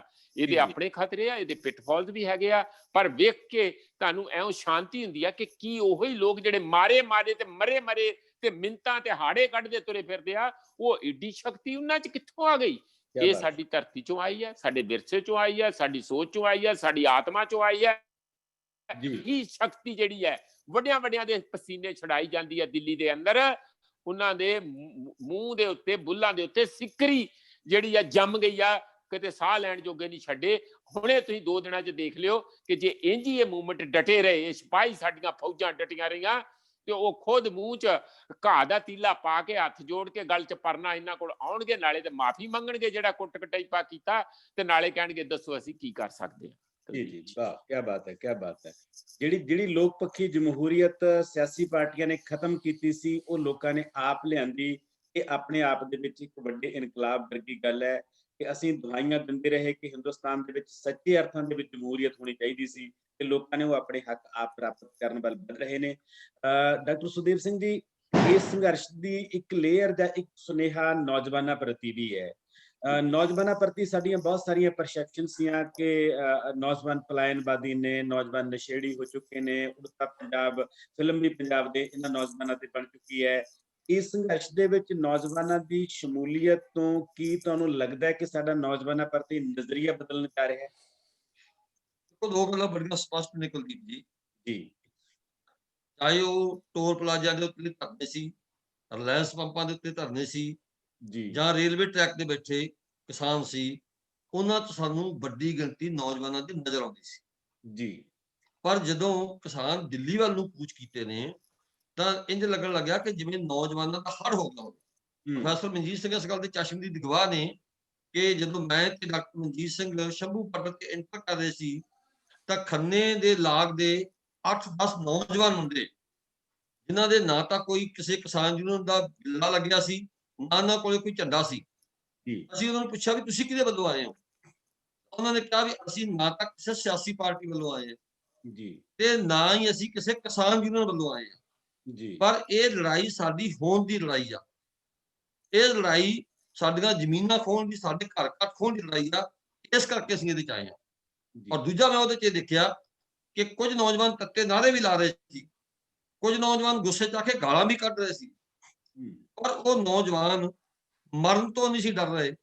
ਜਿੱਥੇ ਬਹੁਤ ਵੱਡੀ ਪੁਲਿਸ ਫੋਰਸ ਸੀ ਤੇ ਵੱਡੀਆਂ ਰੋਕਾਂ ਖੜੀਆਂ ਕੀਤੀਆਂ ਸੀ, ਭਾਰੇ ਭਾਰੇ ਪੱਥਰਾਂ ਨੂੰ ਉਹ ਇੰਜ ਚੁੰਬੜ ਗਏ ਜਿਵੇਂ ਠਲਕਲੇ ਨੂੰ ਜਵਾਕ ਚੁੰਬੜਦਾ ਆ, ਪਰ ਉਹ ਭਗਾ ਕੇ ਮਾਰੇ ਪੱਥਰ ਤੇ ਉਹਨਾਂ ਦੇ ਬੈਰੀਕੇਡਸ ਉਹਨਾਂ ਦੇ।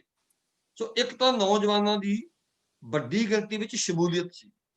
ਦੂਜੀ ਗੱਲ ਇਹ ਸੀ ਕਿ ਨੌਜਵਾਨ ਬਾਰ-ਬਾਰ ਇਹ ਕਹਿ ਰਹੇ ਸੀ ਕਿ ਸਾਡੇ ਬਜ਼ੁਰਗਾਂ ਕੋਲੇ, ਸਾਡੀ ਯੂਨੀਅਨ ਦੇ ਲੀਡਰਾਂ ਕੋਲੇ ਹੋਸ਼ ਆ, ਸਾਡੇ ਕੋਲੇ ਜੋਸ਼ ਆ, ਹੁਣ ਹੋਸ਼ ਤੇ ਜੋਸ਼ ਰਲ ਕੇ ਕੰਮ ਕਰਨਗੇ।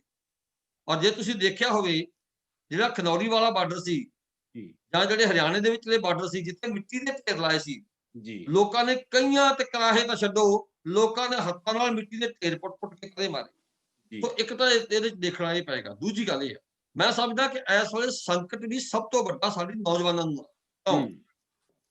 ਪੰਜਾਬ ਦੇ ਵਿੱਚ ਲਗਭਗ 35 ਲੱਖ ਵਰਕਰ ਨੇ ਜਿਹੜੇ ਖੇਤੀ ਖੇਤਰ 'ਚ ਕੰਮ ਕਰਦੇ ਨੇ। ਇਹਨਾਂ ਚੋਂ 20 ਲੱਖ ਦੇ ਲਗਭਗ ਜਿਹੜੇ ਨੇ ਉਹ ਕਿਸਾਨ ਨੇ। ਬਹੁਤੇ ਉਹਨਾਂ ਚੋਂ ਵੀ ਜਿਹੜੀ ਮੈਜੋਰਟੀ ਆ, 60-65% ਜਿਹੜੀ ਮੈਜੋਰਟੀ ਆ ਸਮਾਜ ਕਿਸਾਨਾਂ ਦੀ ਆ, ਤੇ 15 ਲੱਖ ਜਿਹੜੇ ਸਾਡੇ ਮਜ਼ਦੂਰ ਨੇ। ਕੁੱਲ ਮਿਲਾ ਕੇ ਜੇ ਦੇਖ ਲਈਏ ਤਾਂ ਪੰਜਾਬ ਦਾ, ਜੇ ਆਪਾਂ ਮੰਨ ਲਈਏ ਵੀ ਇੱਕ ਪਰਿਵਾਰ 'ਚ 2 ਬੰਦੇ ਵੀ ਖੇਤੀ ਨਾਲ ਜੁੜੇ ਹੋਣ, ਖੇਤੀ ਦੇ ਵਰਕਰ ਹੋਣ, ਤਾਂ ਲਗਭਗ 17 ਲੱਖ ਪਰਿਵਾਰ ਨੇ। ਇਸ ਵੇਲੇ 17 ਲੱਖ ਪਰਿਵਾਰਾਂ ਨੂੰ ਤੁਸੀਂ ਦੇਖ ਲਓ ਕਿ ਜੇ 17 ਲੱਖ ਪਰਿਵਾਰਾਂ ਚੋਂ ਇੱਕ ਬੰਦੇ ਨੇ ਵੀ ਦਿੱਲੀ ਵੱਲ ਕੂਚ ਕਰ ਦਿੱਤਾ, ਤੇ ਦਿੱਲੀ ਵਾਲਿਆਂ ਦਾ ਹਸ਼ਰ ਕੀ ਹੋਵੇਗਾ। ਪਰ ਇਹਦੇ ਨਾਲ ਮੈਂ ਇੱਕ ਹੋਰ ਗੱਲ ਜੋੜ ਦੂੰ, ਸਾਡੇ ਨੌਜਵਾਨ ਫਿਕਰਮੰਦ ਨੇ।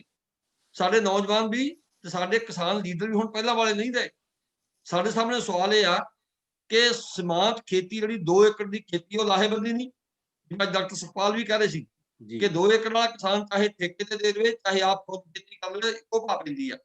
ਕਿਉਂਕਿ ਉਹ ਕਹਿੰਦੇ ਸੀ ਵੀ 20% ਦਾ ਲਾਸ ਹੋ ਜਾਂਦਾ, 50 ਸਾਲਾਂ 'ਚ ਕੋਈ ਫਸਲ ਬਚ ਜਾਂਦੀ ਹੈ। ਹੁਣ ਸਵਾਲ ਇਹ ਆ ਕਿ ਜੇ ਸਾਡਾ ਵਰਕਰ, ਜੇ ਸਾਡਾ ਕਿਸਾਨ ਦਾ ਪੁੱਤਰ ਜਾਂ ਮਜ਼ਦੂਰ ਦਾ ਪੁੱਤਰ, ਜੇ ਉਹ ਖੇਤੀ ਖੇਤਰ 'ਚੋਂ ਬਾਹਰ ਹੋ ਗਿਆ, ਤਾਂ ਫਿਰ ਉਹ ਬੱਚੇ ਜਾਣਗੇ ਕਿੱਥੇ? ਜਿੱਥੋਂ ਤੱਕ ਸਾਡੇ ਕੋਲ ਇਹ ਸੁਪਨਾ ਸੀ, ਸਾਡੇ ਪੋਲੀਟੀਸ਼ੀਅਨ ਜਿਹੜਾ ਇਹ ਸੁਪਨਾ ਦੇ ਦਿੱਤਾ ਸਾਨੂੰ ਕਿ ਬਾਹਰਲੇ ਮੁਲਕਾਂ 'ਚ ਜਾ ਕੇ ਐਡਜਸਟ ਹੋ ਜਾਣਗੇ। ਜਿੰਨੀ ਟੈਕਨੋਲੋਜੀ ਦੀ ਡਿਵੈਲਪਮੈਂਟ ਹੋ ਰਹੀ ਆ, ਜਿਹੜੀ ਰੈਪਿਡ ਡਿਵੈਲਪਮੈਂਟ ਆ ਟੈਕਨੋਲੋਜੀ ਨੇ ਤਾਂ ਵਿਦੇਸ਼ਾਂ ਦੇ ਵਿੱਚ ਜਿਹੜੀ ਆਪਣੀ ਲੇਬਰ ਆ ਉਹਨੂੰ ਵਿਹਲੇ ਕਰ ਦੇਣਾ ਹੈ। ਜਦੋਂ ਮਸ਼ੀਨ ਆ ਗਈ, ਉੱਥੇ ਹੱਥ ਵਿਹਲੇ ਹੋ ਜਾਣੇ ਆ। ਫਿਰ ਸਾਡੇ ਨੌਜਵਾਨ ਨੂੰ ਕੌਣ ਚੱਲੂਗਾ? ਇਸ ਕਰਕੇ ਸਾਡੇ ਨੌਜਵਾਨ ਹੁਣ ਇਹ ਸੋਚ ਰਹੇ ਨੇ ਕਿ ਨਾ ਸਾਨੂੰ ਬਾਹਰ ਟੋਈ ਮਿਲਣੀ ਆ, ਨਾ ਸਾਡੇ ਇੱਥੇ ਰੁਜ਼ਗਾਰ ਪੈਦਾ ਕੀਤਾ ਜਾ ਰਿਹਾ। ਦੁੱਖ ਦੀ ਗੱਲ ਇਹ ਆ ਕਿ ਸਾਡੀਆਂ ਸਰਕਾਰਾਂ ਨੇ ਪਿਛਲੇ 50 ਸਾਲਾਂ 'ਚ ਕਦੇ ਕੋਈ ਪ੍ਰੋਜੈਕਟ ਬਣਾ ਕੇ ਸੋਚਿਆ ਹੀ ਨਹੀਂ ਕਿ ਖੇਤੀ ਖੇਤਰ ਚੋਂ ਹੌਲੀ ਹੌਲੀ ਬਾਹਰ ਹੋ ਰਹੀ ਛੋਟੀ ਕਿਸਾਨੀ ਨੂੰ ਰੁਜ਼ਗਾਰ ਕਿੱਥੇ ਦੇਣਾ। ਰੁਜ਼ਗਾਰ ਤਾਂ ਮਿਲਦਾ ਸੀ ਨਾ ਕਿ ਜਿਹੜੇ ਹੱਥ ਖੇਤੀ ਖੇਤਰ ਚੋਂ ਬਾਹਰ ਹੋਏ ਸੀ, ਜਿਹੜੇ ਕਿਸਾਨ, ਅਸੀਂ ਇਹ ਵੀ ਦੇਖ ਰਹੇ ਹਾਂ ਕਿ ਹਰ ਸਾਲ ਲਗਭਗ ਬਹੁਤ ਵੱਡੀ ਗਿਣਤੀ 'ਚ 12% ਕਿਸਾਨ ਨੇ ਹਰ ਸਾਲ ਜਿਹੜੇ ਖੇਤੀ ਖੇਤਰ ਤੋਂ ਬਾਹਰ ਹੋ ਰਹੇ ਨੇ। ਇਹ ਅੱਜ ਅੰਕੜੇ ਮੈਂ ਨਹੀਂ ਦੇ ਰਿਹਾ, ਇੱਕ ਖੇਤੀ ਵਿਭਾਗ ਡਾਕਟਰ ਸੁਖਪਾਲ ਸਿੰਘ ਅੰਕੜੇ ਦੇ ਰਹੇ ਨੇ ਕਿ ਹਰ ਸਾਲ 12% ਖੇਤੀ ਵਾਲਾ ਵਰਕਰ ਖੇਤੀ ਚੋਂ ਬਾਹਰ ਹੋ ਰਿਹਾ। ਕਿੱਥੇ ਜਾਏਗਾ? ਤਾਂ ਉਹਦੇ ਲਈ ਇੰਡਸਟਰੀ ਲੱਗਦੀ। ਇੱਕ ਤਾਂ ਪੰਜਾਬ ਨਾਲ ਵਿਤਕਰਾ ਇਹ ਹੁੰਦਾ ਰਿਹਾ ਕਿ ਪੰਜਾਬ ਤੋਂ ਇੰਡਸਟਰੀ ਨਹੀਂ ਲੱਗੀ, ਤੇ ਜਿੱਥੇ ਇੰਡਸਟਰੀ ਲੱਗੂਗੀ ਵੀ ਉੱਥੇ ਟੈਕਨੋਲੋਜੀ ਨੇ, ਮਸ਼ੀਨ ਨੇ ਬਹੁਤ ਸਾਰਾ ਕੰਮ ਖੋਹ ਲੈਣਾ ਨੌਜਵਾਨਾਂ ਦੇ ਹੱਥਾਂ ਤੋਂ। ਇਸ ਕਰਕੇ ਨੌਜਵਾਨ ਜਾਣਗੇ ਕਿੱਥੇ? ਨਾ ਉਹਨਾਂ ਲਈ ਅਸੀਂ ਬਦਲਵੇਂ ਰੁਜ਼ਗਾਰ ਦੇ ਮੌਕੇ ਪੈਦਾ ਕੀਤੇ, ਨਾ ਅਸੀਂ ਉਹਨਾਂ ਲਈ ਕੋਈ ਐਸਾ ਪ੍ਰਬੰਧ ਕੀਤਾ ਕਿ ਜਿਹੜਾ ਉਹਨਾਂ ਦਾ ਖੇਤੀ ਦਾ ਪ੍ਰੋਡਿਊਸ ਸੀ ਘੱਟੋ ਘੱਟ ਉਹਦੀ ਪ੍ਰੋਸੈਸਿੰਗ ਦਾ ਹੀ ਇੰਤਜ਼ਾਮ ਕਰ ਲੈਂਦੇ। ਜੇ ਪੰਜਾਬ ਦੇ ਵਿੱਚ ਪੈਦਾ ਹੋਣ ਵਾਲੀਆਂ ਦਾਲਾਂ, ਪੰਜਾਬ ਦੇ ਵਿੱਚ ਪੈਦਾ ਹੋਣ ਵਾਲੀਆਂ ਸਬਜ਼ੀਆਂ ਜਾਂ ਪੰਜਾਬ ਦੇ ਵਿੱਚ ਪੈਦਾ ਹੋਣ ਵਾਲਾ ਦੁੱਧ, ਅਸੀਂ ਜਿਹੜੇ ਸਾਡੇ ਸਹਿਕਾਰੀ ਇਦਾਰੇ ਸੀ, ਮਿਲਕ ਫੂਡ ਵਰਗੇ ਇਦਾਰੇ, ਬੇਰਕਾ ਵਰਗੇ ਇਦਾਰੇ, ਜਿਹੜੇ ਸਾਡੇ ਸਰਕਾਰੀ ਇਦਾਰੇ ਸੀ ਜਾਂ ਸਹਿਕਾਰੀ ਇਦਾਰੇ ਸੀ, ਕਿੰਨੀਆਂ ਜਿਹੜੀਆਂ ਖੰਡ ਮਿਲਾਂ ਸੀ ਪੰਜਾਬ ਦੇ ਵਿੱਚ, ਉਹ ਸਾਰੀਆਂ ਦੀਆਂ ਸਾਰੀਆਂ ਅੱਜ ਫੇਲ ਹੋ ਗਈਆਂ ਜੀ। ਜੇ ਤੁਸੀਂ ਖੇਤੀ ਦੇ ਪ੍ਰੋਡਿਊਸ ਦੀ, ਖੇਤੀ ਦੇ ਪ੍ਰੋਡਕਸ਼ਨ ਦੀ ਪ੍ਰੋਸੈਸਿੰਗ ਨਹੀਂ ਕਰਨੀ, ਨੌਜਵਾਨਾਂ ਨੂੰ ਪ੍ਰੋਸੈਸਿੰਗ ਵਾਲੇ ਰੁਜ਼ਗਾਰ ਨਹੀਂ ਦੇਣਾ, ਜੇ ਨੌਜਵਾਨਾਂ ਨੂੰ ਇੰਡਸਟਰੀ ਵਿੱਚ ਰੁਜ਼ਗਾਰ ਨਹੀਂ ਦੇਣਾ। ਇੰਡਸਟਰੀ ਦੀ ਹਾਲਤ ਤੁਸੀਂ ਦੇਖ ਲਓ, ਜਿਹੜਾ ਹਾਲ ਜਾ ਕੇ ਦੇਖਿਓ ਮੰਡੀ ਗੋਬਿੰਦਗੜ੍ਹ ਦਾ ਕੀ ਹੋਇਆ ਪਿਆ। ਅਸੀਂ ਦੇਖ ਰਹੇ ਹਾਂ, ਇੱਕ ਅੰਕੜਾ ਮੇਰੇ ਕੋਲੇ ਆ ਕਿ 2007 ਤੋਂ ਲੈ ਕੇ 2015 ਤੱਕ ਹਰ ਸਾਲ ਬਹੁਤ ਵੱਡੇ ਗਿਣਤੀ 'ਚ 18,000 ਫੈਕਟਰੀਆਂ ਬੰਦ ਹੋਈਆਂ। 2007 ਤੋਂ ਲੈ ਕੇ 2015 ਤੱਕ 8 ਸਾਲਾਂ 'ਚ ਪੰਜਾਬ ਦਾ ਸੀਨ ਆ, ਲਗਭਗ ਹਰ ਰੋਜ਼ ਦੀਆਂ 6 ਫੈਕਟਰੀਆਂ ਬੰਦੀਆਂ ਨੇ। ਪੰਜਾਬ 'ਚ ਨਵੀਂ ਫੈਕਟਰੀ ਲੱਗਣੀ ਨਹੀਂ, ਹਰ ਰੋਜ਼ 6 ਬੰਦ ਹੋ ਜਾਣੀਆਂ ਆ। ਕਿਸਾਨ ਨੇ ਖੇਤੀ ਖੇਤਰ ਚੋਂ ਬਾਹਰ ਹੋ ਜਾਣਾ, ਜਾਂ ਕਿਸਾਨ ਨੇ ਬੇਜ਼ਮੀਨਾ ਹੋ ਜਾਣਾ ਆ, ਜਾਂ ਕਿਸਾਨ ਨੇ ਸਮਾਜ ਕਿਸਾਨ ਬਣ ਕੇ ਖੇਤੀ ਲਈ ਲਾਹੇਵੰਦ ਨਹੀਂ ਰਹਿਣਾ। ਫਿਰ ਕਿਸਾਨਾਂ ਦੇ ਬੱਚਿਆਂ ਨੂੰ, ਖੇਤ ਮਜ਼ਦੂਰਾਂ ਦੇ ਬੱਚਿਆਂ ਨੂੰ ਜੇ ਤੁਸੀਂ ਇੰਡਸਟਰੀ 'ਚ ਰੁਜ਼ਗਾਰ ਨਹੀਂ ਦੇਣਾ, ਜੇ ਤੁਸੀਂ ਖੇਤੀ ਪ੍ਰੋਡਕਸ਼ਨ ਦੀ ਜਿਹੜੀ ਫੂਡ ਪ੍ਰੋਸੈਸਿੰਗ ਨਹੀਂ ਕਰਨੀ, ਤੇ ਕਿੰਨੇ ਕੁ ਲੋਕ ਨੇ ਜਿਹਨਾਂ ਨੂੰ ਬਾਹਰਲੀ ਦੁਨੀਆ ਚੱਲ ਲਏਗੀ। ਸੋ ਇਹ ਸਵਾਲ ਨੇ ਜਿਨ੍ਹਾਂ ਸਵਾਲਾਂ ਨੂੰ ਸਾਡੀਆਂ ਸਰਕਾਰਾਂ ਨੇ ਕਦੇ ਐਡਰੈਸ ਨਹੀਂ ਕੀਤਾ। ਰਾਜੀਵ ਗਾਂਧੀ ਜੀ ਨੇ ਕੀ ਕੀਤਾ? 18 ਸਾਲ ਦਾ ਨੌਜਵਾਨਾਂ ਨੂੰ ਵੋਟ ਦਾ ਅਧਿਕਾਰ ਦੇ ਦਿਓ। ਕਾਂਗਰਸ ਨੂੰ ਬਹੁਤ ਵੱਡਾ ਕ੍ਰਿਸ਼ਮਾ ਸਮਝਦੀ ਸੀ। ਇਹਨਾਂ ਮਹਾਮੂਰਖਾਂ ਨੂੰ ਪੁੱਛੋ ਕਿ 18 ਸਾਲ ਦੇ ਬੰਦੇ ਨੂੰ ਵੋਟ ਦਾ ਅਧਿਕਾਰ ਦੇ ਦਿਓ, ਕਿ ਵੋਟ ਨੇ ਰੋਟੀ ਨਹੀਂ ਦੇਣੀ ਜੀ। ਕੰਮ ਦਾ ਅਧਿਕਾਰ ਜਿਹੜਾ ਸਾਡਾ ਸੰਵਿਧਾਨ ਦਿੰਦਾ ਆ, ਕੰਮ ਦਾ ਅਧਿਕਾਰ ਤਾਂ ਤੁਸੀਂ ਖੋਹ ਰਹੇ ਹੋ। ਕਾਂਗਰਸ ਨੂੰ ਇਹ ਗਲਤਫਹਿਮੀ ਸੀ ਕਿ 18 ਸਾਲ ਦੇ ਨੌਜਵਾਨ ਵੋਟ ਪਾਉਣ ਜਾਣਗੇ, ਸਾਨੂੰ ਵੋਟਾਂ ਪਾਇਆ ਕਰਨਗੇ, ਇਹ ਕਿਆ ਕਰਨਗੇ ਕਿ ਕਾਂਗਰਸ ਨੇ ਸਾਨੂੰ ਅਧਿਕਾਰ ਦਿੱਤਾ ਸੀ। ਅੱਜ ਲੋਕ ਵੋਟ ਦਾ ਅਧਿਕਾਰ ਨਹੀਂ ਮੰਗਦੇ, ਜੀਣ ਦਾ ਅਧਿਕਾਰ ਮੰਗਦੇ ਨੇ। ਇਸੇ ਕਰਕੇ ਜਿਹੜੀ ਉਹਨਾਂ ਨਾਲ ਹਿੰਸਾ ਹੋ ਰਹੀ ਆ, ਜਿਹੜੀ ਕਾਰਪੋਰੇਟ ਸੰਸਾਰ ਦਾ ਬਾਜ਼ਾਰ, ਕਾਰਪੋਰੇਟ ਸੰਸਾਰ ਦੀ ਟੈਕਨੋਲੋਜੀ ਜਿਹੜੀ ਆਮ ਬੰਦੇ ਨਾਲ ਹਿੰਸਾ ਕਰ ਰਹੀ ਆ, ਉਹਨੂੰ ਨੌਕਰੀ ਤੋਂ ਬਾਹਰ ਕਰ ਰਹੀ, ਉਹਨੂੰ ਘਰ ਤੋਂ ਬਾਹਰ ਕਰ ਰਹੀ, ਉਹਨੂੰ ਜ਼ਮੀਨ ਤੋਂ ਬਾਹਰ ਕਰ ਰਹੀ ਆ, ਉਸ ਹਿੰਸਾ ਦਾ ਉੱਤਰ ਅੱਜ ਸਾਡੇ ਕਿਸਾਨਾਂ ਦੇ ਸਲੋਗਨ ਦਿੰਦੇ ਆ। ਉਸ ਹਿੰਸਾ ਦਾ ਉੱਤਰ ਸਾਡੇ ਨੌਜਵਾਨਾਂ ਦੀ ਬਾਡੀ ਲੈਂਗੁਏਜ ਦਿੰਦੀ ਆ। ਪ੍ਰੋਫੈਸਰ ਮਨਜੀਤ ਸਿੰਘ ਗਵਾਹ ਨੇ ਕਿ ਮੁੰਡੇ ਕਿਵੇਂ ਸਭ ਤੋਂ ਹੱਥ ਛਡਾ ਕੇ ਭੱਜਦੇ ਸੀ, ਜਿੱਥੇ ਖਾਲਸਤਾਨ ਦੇ ਨਾਰੇ ਵੀ ਗੁੱਸੇ ਚਲਾ ਜਾਂਦੇ ਸੀ, ਇਹ ਵੀ ਕਹਿ ਜਾਂਦੇ ਸੀ ਸਾਡੀਆਂ ਰਗਾਂ 'ਚ ਭਿੰਡਰਾਂ ਵਾਲੇ ਦਾ ਖੂਨ ਆ, ਸਾਡਾ ਹੱਥ ਝਟਕ ਕੇ ਬਾਹਰ ਨੂੰ ਭੱਜਦੇ ਸੀ ਕਿ ਸਾਨੂੰ ਰੋਕੋ ਨਾ। ਇਹ ਜਿਹੜੀ ਸਾਡੇ ਮੁੰਡਿਆਂ ਦੀ, ਪੰਜਾਬ ਦੇ ਨੌਜਵਾਨਾਂ ਦੀ ਬਾਡੀ ਲੈਂਗੁਏਜ ਦੀ ਹਿੰਸਾ ਦੀ ਭਾਸ਼ਾ ਆ, ਉਹਨੂੰ ਵੀ ਪੜ੍ਹ ਰਿਹਾ ਇਹ। ਦੂਜੇ ਪਾਸੇ ਸਾਡੀਆਂ ਮਾਈਆਂ ਇਹ ਕਹਿੰਦੀਆਂ ਨੇ ਮੋਦੀਆਂ ਵਿੱਚ ਤੇਰਾ ਬਾਕੀ ਕਾਲਜਾ। ਇੱਕ ਮਾਂ, ਇੱਕ ਮਦਰ, ਇੱਕ ਔਰਤ ਜਿਹੜੀ ਆਪਣੇ ਦੇਸ਼ ਦੇ ਪ੍ਰਧਾਨ ਮੰਤਰੀ ਨੂੰ ਇੱਥੋਂ ਤੱਕ ਬਦਨਾਮਾਂ ਦੇਣ ਤੱਕ ਚਲੀ ਗਈ ਆ, ਇਸ ਸੰਘਰਸ਼ ਦੀ ਇਸ ਭਾਸ਼ਾ ਨੂੰ, ਜਿਹੜੀ ਇਹ ਹਿੰਸਕ ਭਾਸ਼ਾ ਹੈ, ਇਹਨੂੰ ਸਮਝਣ ਦਾ ਯਤਨ ਕਰੋ। ਡਾਕਟਰ ਸਾਹਿਬ ਜੀ, ਮੇਰੇ ਨਾਲ ਫੇਸਬੁੱਕ ਤੇ ਵੀ ਬਹੁਤ ਸਾਰੇ ਲੋਕ ਜੁੜੇ ਹੋਏ ਨੇ, ਉੱਥੇ ਵੀ ਲਗਾਤਾਰ ਕਮੈਂਟ ਆ ਰਹੇ ਨੇ ਨੌਜਵਾਨਾਂ ਦੇ ਮਸਲੇ ਤੇ, ਔਰਤਾਂ ਦੇ ਮਸਲੇ ਤੇ। ਮੈਡਮ ਗੁਰਪ੍ਰੀਤ ਕੌਰ, ਕੇਰ ਸ਼ਰੀਫ ਸਰ ਲੱਗੇ ਹੋਏ ਨੇ, ਰਾਇਲ ਚਾਹਲ, ਉਹਨਾਂ ਦੇ ਸਵਾਲ ਵੀ ਲਗਭਗ ਵਿੱਚ ਆ ਰਹੇ ਨੇ। ਪ੍ਰੋਫੈਸਰ ਮਨਜੀਤ ਸਿੰਘ ਜੀ, ਇਸ ਕਿਸਾਨ ਸੰਘਰਸ਼ ਦਾ ਇੱਕ ਹੋਰ ਪੱਖ ਆਪਾਂ ਇੱਕ ਹੋਰ ਲੇਅਰ ਤੇ ਗੱਲ ਕਰਦੇ ਹਾਂ ਹੁਣ। NRC ਤੇ ਸ਼ਹੀਨ ਬਾਗ ਦੇ ਮੋਰਚਾ ਤੋਂ ਲੈ ਕੇ ਪੰਜਾਬ ਦੇ ਕਿਸਾਨ ਮੋਰਚੇ ਤੱਕ ਔਰਤਾਂ ਦੀ ਸ਼ਮੂਲੀਅਤ ਬਾਕਮਾਲ ਰਹੀ ਹੈ, ਜਿਹੜਾ ਇੱਕ ਨਵੀਂ ਕਿਸਮ ਦਾ ਵਰਤਾਰਾ ਸਾਡੇ ਸਮੇਂ ਦੇ ਵਿੱਚ ਵਾਪਰ ਰਿਹਾ ਹੈ। ਤੁਸੀਂ ਕੀ ਸਮਝਦੇ ਹੋ ਕਿ ਇਸ ਤਬਦੀਲੀ ਦਾ ਕੀ ਕਾਰਨ ਹੈ ਤੇ ਇਸ ਤਬਦੀਲੀ ਦੇ ਕੀ ਪ੍ਰਭਾਵ ਹੋਣਗੇ? ਦੇਖੋ, ਇੱਕ ਤੇ ਮੈਨੂੰ ਲੱਗਦਾ ਕਿ ਜਿਹੜੇ ਸਾਡੇ ਮੇਲ ਕਾਊਂਟਰ ਪਾਰਟ ਆ ਉਹਨਾਂ ਨੂੰ ਵੀ ਇਹ ਸਮਝ ਪੈ ਗਈ ਹੈ ਕਿ ਜਿਹੜੇ ਔਰਤ ਨੂੰ ਜੇ ਅਸੀਂ ਨਾਲ ਨਹੀਂ ਰੱਖਦੇ ਤੇ ਅਸੀਂ ਉਹ ਪ੍ਰਭਾਵ ਨਹੀਂ ਪਾ ਪਾਉਂਦੇ, ਨਾ ਮੀਡੀਆ ਤੇ ਨਾ ਬਾਕੀ ਦੇ ਲੋਕਾਂ ਦੇ ਦੇਸ਼ ਵਿਦੇਸ਼ ਵਿੱਚ, ਜੋ ਉਸ ਮੂਵਮੈਂਟ ਦਾ ਪੰਚ ਬਣਦਾ ਜੋ ਪੈਣਾ ਚਾਹੀਦਾ। ਇਹ ਬਿਲਕੁਲ ਠੀਕ ਹੈ ਕਿ ਜਿਹੜਾ ਸ਼ਹੀਨ ਬਾਗ ਦੇ ਵਿੱਚ ਵੱਡੀ ਉਮਰ ਦੀਆਂ ਔਰਤਾਂ, ਜਿਨ੍ਹਾਂ ਨੂੰ ਦਾਦੀਆਂ ਵੀ ਕਹਿੰਦੇ ਸੀ, ਉਹਨਾਂ ਵੱਡੀ ਗਿਣਤੀ 'ਚ ਉੱਥੇ ਸ਼ਮੂਲੀਅਤ ਕੀਤੀ, ਔਰ ਇਹੀ ਕਾਰਨ ਸੀਗਾ ਉਹਦਾ ਕਿ ਉਹ ਬੜੀ ਗਲੋਬਲੀ ਮੂਵਮੈਂਟ ਜਿਹੜੀ ਆ ਉਹ ਹਾਈਲਾਈਟ ਹੋਈ, ਸਾਰੀ ਦੁਨੀਆ ਦੇ ਵਿੱਚ ਉਸ ਗੱਲ ਨੂੰ ਪ੍ਰਚਾਰਿਆ ਗਿਆ, ਉਸ ਗੱਲ ਨੂੰ ਐਪਰੀਸੀਏਸ਼ਨ ਦਿੱਤੀ ਗਈ, ਉਹਦੀ ਵਾਹ ਵਾਹ ਹੋਈ। ਮੈਨੂੰ ਲੱਗਦਾ ਕਿ ਸਾਡੇ ਕਿਸਾਨ ਵੀਰਾਂ ਨੇ ਵੀ, ਜਿਹੜੇ ਇਹ ਸਮਝਦੇ ਸੀ ਕਿ ਸਾਡੇ ਨਾਲੋਂ ਸਿਆਣਾ ਕੌਣ ਆ, ਅਸੀਂ ਸਾਰੀ ਗੱਲ ਆ, ਬਸ ਤੂੰ ਘਰ ਬੈਠ, ਆਪਣਾ ਘਰ ਜੋ ਵੀ ਹੈ ਨਿੱਕੜ ਸੁੱਕੜ ਕਰ, ਨਿਆਣੇ ਦੇ, ਨਹੀਂ ਤੇ ਤੂੰ ਉੱਥੇ ਕੀ ਲੈਣ ਜਾਣਾ, ਇੰਜ ਦੀ ਇੱਕ ਭਾਸ਼ਾ ਹੁੰਦੀ ਸੀ ਔਰਤ ਪ੍ਰਤੀ।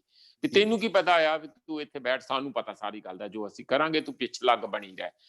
ਉਸ ਤੋਂ ਹਟਾ ਕੇ ਇਹਨਾਂ ਨੂੰ ਸਮਝ ਪਈ ਹੈ ਕਿ ਅਸੀਂ ਬਿਲਕੁਲ ਅਧੂਰੇ ਹੈ, ਪੂਰੇ ਸੰਪੂਰਨ ਨਹੀਂ ਹੈ ਕਿਸੇ ਵੀ ਤਰੀਕੇ ਨਾਲ ਮੈਸੇਜ ਦੇਣ ਵਿੱਚ, ਭਾਵੇਂ ਉਹ ਰਾਜਨੀਤਿਕ ਮੈਸੇਜ ਦੇਣਾ ਹੋਵੇ ਜਾਂ ਤੁਸੀਂ ਈਵਨ ਇਕਜੁੱਟਤਾ ਦਾ ਮੈਸੇਜ ਦੇਣਾ ਹੋਵੇ। ਜਿਹੜੀ ਅਰਧਾਂਗਣੀ ਜਾਣੀ ਅੱਧੇ ਮਤਲਬ ਜਿਹੜਾ ਉਹਦਾ ਸਮਾਜ ਦੇ ਵਿੱਚ ਘੱਟੋ ਘੱਟ ਅੱਧ ਹੈਗਾ, ਉਸਨੂੰ ਤੁਸੀਂ ਬਿਲਕੁਲ ਹੀ ਦਰਕਨਾਰ ਰੱਖੋਗੇ ਤੇ ਕਿਵੇਂ ਤੁਸੀਂ ਕਾਮਯਾਬ ਹੋ ਸਕਦੇ।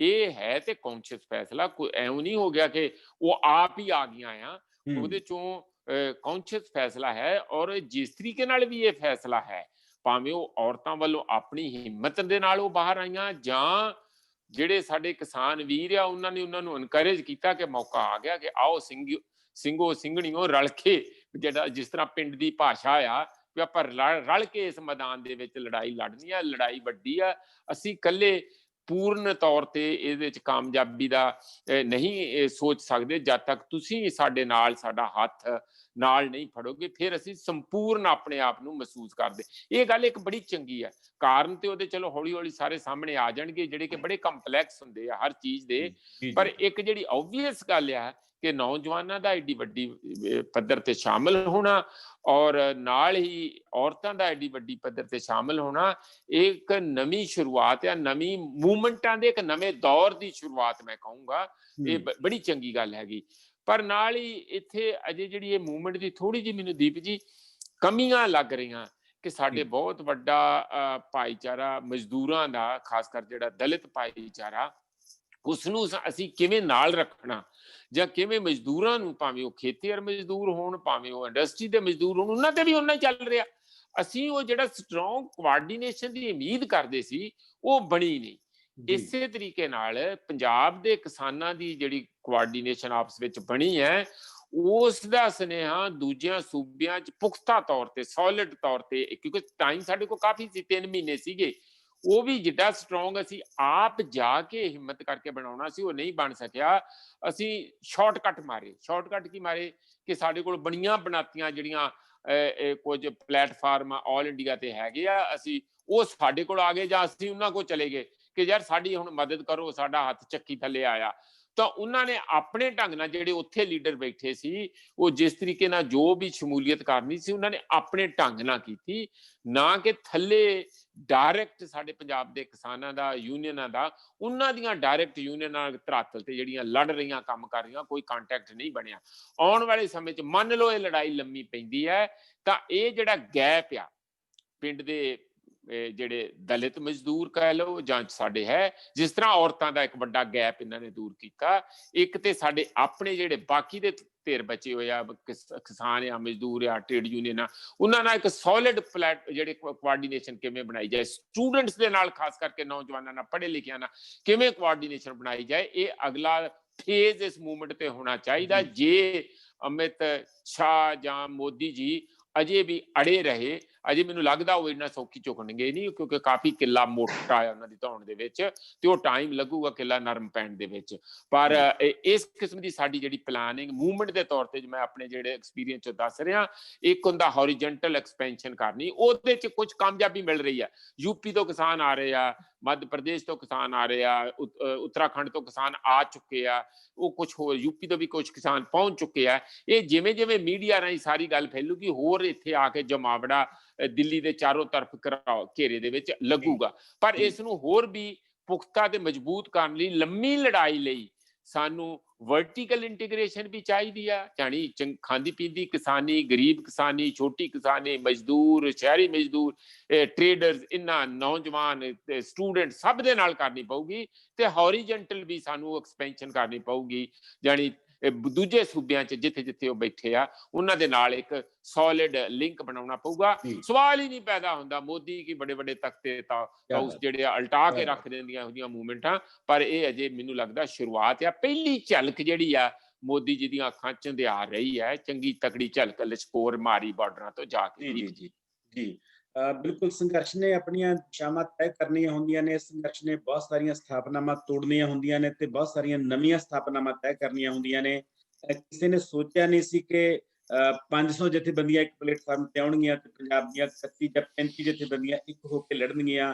ਇਹ ਬਹੁਤ ਕੁਝ ਕੁਤਬ ਦੀ ਲੜਾਈ ਦੇ ਵਿੱਚੋਂ ਨਿਕਲਦਾ ਤੇ ਜੇ ਹੋਰ ਬਹੁਤ ਕੁਝ ਨਿਕਲਣਾ ਹੈ, ਜਿਹੜੀਆਂ ਸੰਭਾਵਨਾਵਾਂ ਵੱਲ ਇਸ਼ਾਰਾ ਕੀਤਾ ਪ੍ਰੋਫੈਸਰ ਮਨਜੀਤ ਸਿੰਘ ਹੋਰਾਂ ਨੇ। ਡਾਕਟਰ ਸੁਖਦੇਵ ਸਿੰਘ ਜੀ, ਮੇਰਾ ਆਖਰੀ ਸਵਾਲ ਹੋਊਗਾ ਇਸ ਡਿਬੇਟ ਦੇ ਵਿੱਚ। ਇਸ ਤੋਂ ਬਾਅਦ ਕੁਝ ਸਵਾਲ ਆਪਾਂ ਸਾਡੇ ਆਡੀਅנס ਵੱਲੋਂ ਲਵਾਂਗੇ। ਉਹ ਸਵਾਲ ਇਹ ਹੈ ਕਿ ਜਿਹੜਾ ਅਸੀਂ ਟ੍ਰੈਂਡ ਦੇਖ ਰਹੇ ਹਾਂ ਕੇਂਦਰ ਦੀ ਸੱਤਾ ਦਾ, ਪਹਿਲੇ 5 ਸਾਲ ਤੇ ਹੁਣ ਵਾਲੇ, ਖਾਸ ਤੌਰ ਤੇ ਜਿਹੜਾ ਹੁਣ ਵਾਲਾ ਪਲਾਨ ਹੈ ਉਹਨਾਂ ਦਾ, ਜਿੰਨੇ ਵੀ ਉਹਨਾਂ ਨੇ ਕਾਨੂੰਨ ਬਣਾਏ ਨੇ ਉਹ ਬਿਲਕੁਲ ਨਾਬਰ ਹੋ ਕੇ ਬਣਾਏ ਨੇ ਤੇ ਉਸ ਤੋਂ ਬਾਅਦ ਉਹਨਾਂ ਕਾਨੂੰਨਾਂ ਤੋਂ ਝੁਕੇ ਨਹੀਂ। ਹਾਲਾਂਕਿ ਬਹੁਤ ਵੱਡੀਆਂ ਲੜਾਈਆਂ ਪਹਿਲਾਂ ਸੰਘਰਸ਼ ਹੋਏ ਵੀ ਹੈ, ਸ਼ਹੀਨ ਬਾਗ ਦਾ ਤੇ NRC ਦੀ ਗੱਲ ਆਪਾਂ ਪਹਿਲਾਂ ਕਰ ਚੁੱਕੇ ਹਾਂ। ਤੁਹਾਨੂੰ ਕੀ ਲੱਗਦਾ ਹੈ ਕਿ ਅੱਜ ਜਿਸ ਮੋੜ ਦੇ ਵਿੱਚ ਇਹ ਸੰਘਰਸ਼ ਪਹੁੰਚ ਚੁੱਕਿਆ ਹੈ ਉੱਥੇ ਪਹਿਲਾਂ ਵਾਲਾ ਟ੍ਰੈਂਡ ਹੀ ਦੁਹਰਾਇਆ ਜਾਊਗਾ ਕਿ ਉਹਨਾਂ ਦੇ ਪਿੰਡੇ ਤੇ ਕੋਈ ਜੂਨ ਨਹੀਂ ਸਰਕੂਗੀ, ਜਾਂ ਕੁਝ ਸੰਭਾਵਨਾਵਾਂ ਤੁਹਾਨੂੰ ਕੀ ਦਿਸ ਰਹੀਆਂ ਨੇ ਇਹਦੇ ਅੰਜਾਮ ਦੇ, ਜੇ ਆਪਾਂ ਗੱਲ ਕਰੀਏ ਸੰਘਰਸ਼ ਦਾ ਅੰਜਾਮ ਕੀ ਹੋਣਾ ਹੈ? ਤੁਹਾਡਾ ਮਾਈਕ ਬੰਦ ਹੋ ਗਿਆ ਸਰ, ਮਾਈਕ ਖੋਲੋ ਪਲੀਜ਼।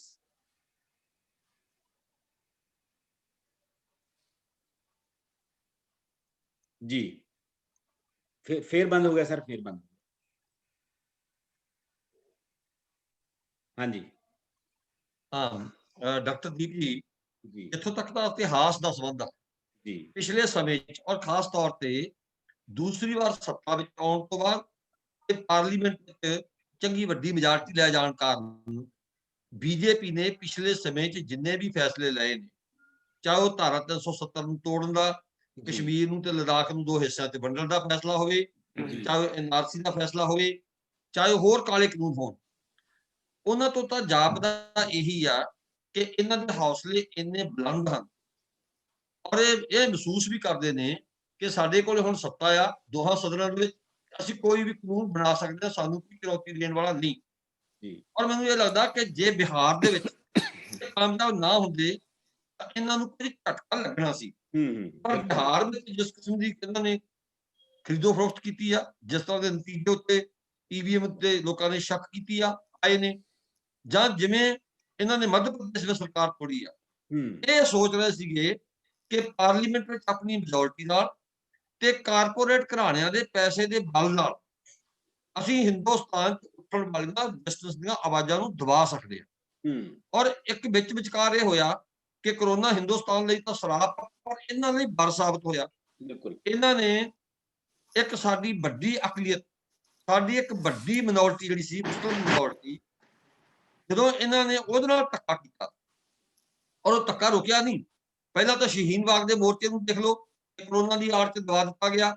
ਦਿੱਲੀ 'ਚ ਦੰਗੇ, ਫਰਵਰੀ ਵਿੱਚ ਦਿੱਲੀ 'ਚ ਦੰਗੇ ਕਰਾਏ ਚੋਣਾਂ ਜਿੱਤਣ ਲਈ, ਹਾਲਾਂਕਿ ਜਿੱਤ ਨਹੀਂ ਸਕੇ ਉੱਥੇ।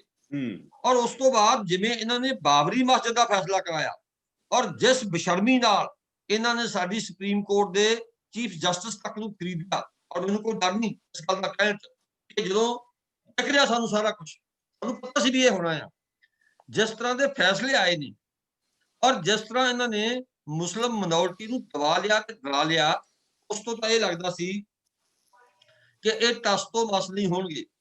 ਔਰ ਕੱਲ ਤੱਕ ਜਿਵੇਂ ਇਹ ਭਾਸ਼ਾ ਬੋਲ ਰਹੇ ਸੀਗੇ ਕਿ ਇਹ ਟਸ ਤੋਂ ਮਸ ਨਹੀਂ ਹੋਣਗੇ, ਤਾਂ ਜਿਸ ਤਰ੍ਹਾਂ ਸਾਡੇ ਗੁਆਂਢੀ ਸੂਬੇ ਦੇ ਮੁੱਖ ਮੰਤਰੀ ਖੱਟਰ ਸਾਹਿਬ ਨੇ ਇੰਜ ਰੋਕਾਂ ਖੜੀਆਂ ਕੀਤੀਆਂ, ਇੰਜ ਰੁਕਾਵਟਾਂ ਖੜੀਆਂ ਕੀਤੀਆਂ ਜਿਵੇਂ ਕਿਸੇ ਹਮਲਾਵਰ ਦੇਸ਼ ਦੇ ਬੰਦੇ ਆ ਰਹੇ ਹੋ।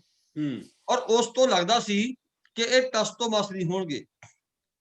ਪਰ ਜਿੰਨੀ ਵਿਉਂਤਬੰਦੀ ਨਾਲ, ਜਿੰਨੀ ਸ਼ਾਂਤੀ ਨਾਲ ਤੇ ਜਿੰਨੀ ਦ੍ਰਿੜਤਾ ਨਾਲ ਕਿਸਾਨਾਂ ਨੇ ਇਹਨਾਂ ਨੂੰ ਹੱਥ ਪਾਇਆ, ਉਹਦੇ ਤੋਂ ਲੱਗਦਾ ਸੀ ਕੱਲ ਦੀ ਜਦੋਂ ਸ਼ਾਮ ਨੂੰ ਜਦੋਂ ਬੋਲ ਰਹੇ ਸੀਗੇ ਅਮਿਤ ਸ਼ਾਹ ਜੀ, ਉਹਨਾਂ ਦੀ ਟੋਨ ਢਲੀ ਹੋਈ ਵੀ ਸੀ।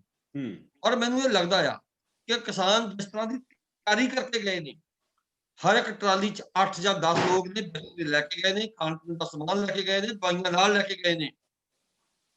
ਉਹਦੇ ਤੋਂ ਤਾਂ ਲੱਗਦਾ ਇਹੀ ਆ ਕਿ ਇਹ 2-4 ਦਿਨ ਅੜਨਗੇ, ਪਰ ਜੇ ਕਿਸਾਨਾਂ ਨੇ ਇੰਜੀ ਮੋਰਚਾ ਮੰਡੀ ਰੱਖਿਆ ਤਾਂ ਇਹਨਾਂ ਨੂੰ ਗੋਡੇ ਟੇਕਣੇ ਪੈਣਗੇ, ਕਿਉਂਕਿ ਇਹ ਜਿਹੜੀ ਜਮਹੂਰੀਅਤ ਨੂੰ ਚੁਣੌਤੀ ਦੇ ਰਹੀ ਆ, ਸੂਬਿਆਂ ਦੇ ਅਧਿਕਾਰ ਖੋ ਰਹੇ ਨੇ।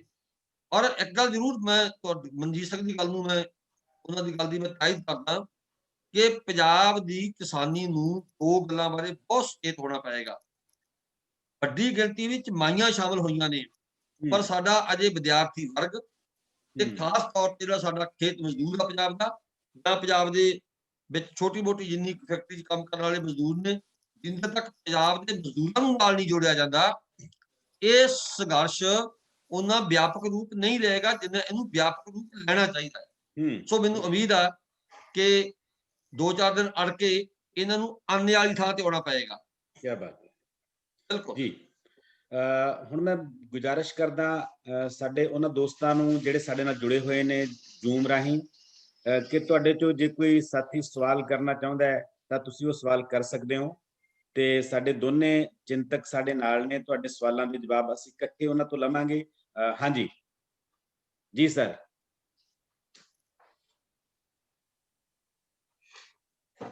रविंदर सर माइक ऑन करो सर, माइक बंद है।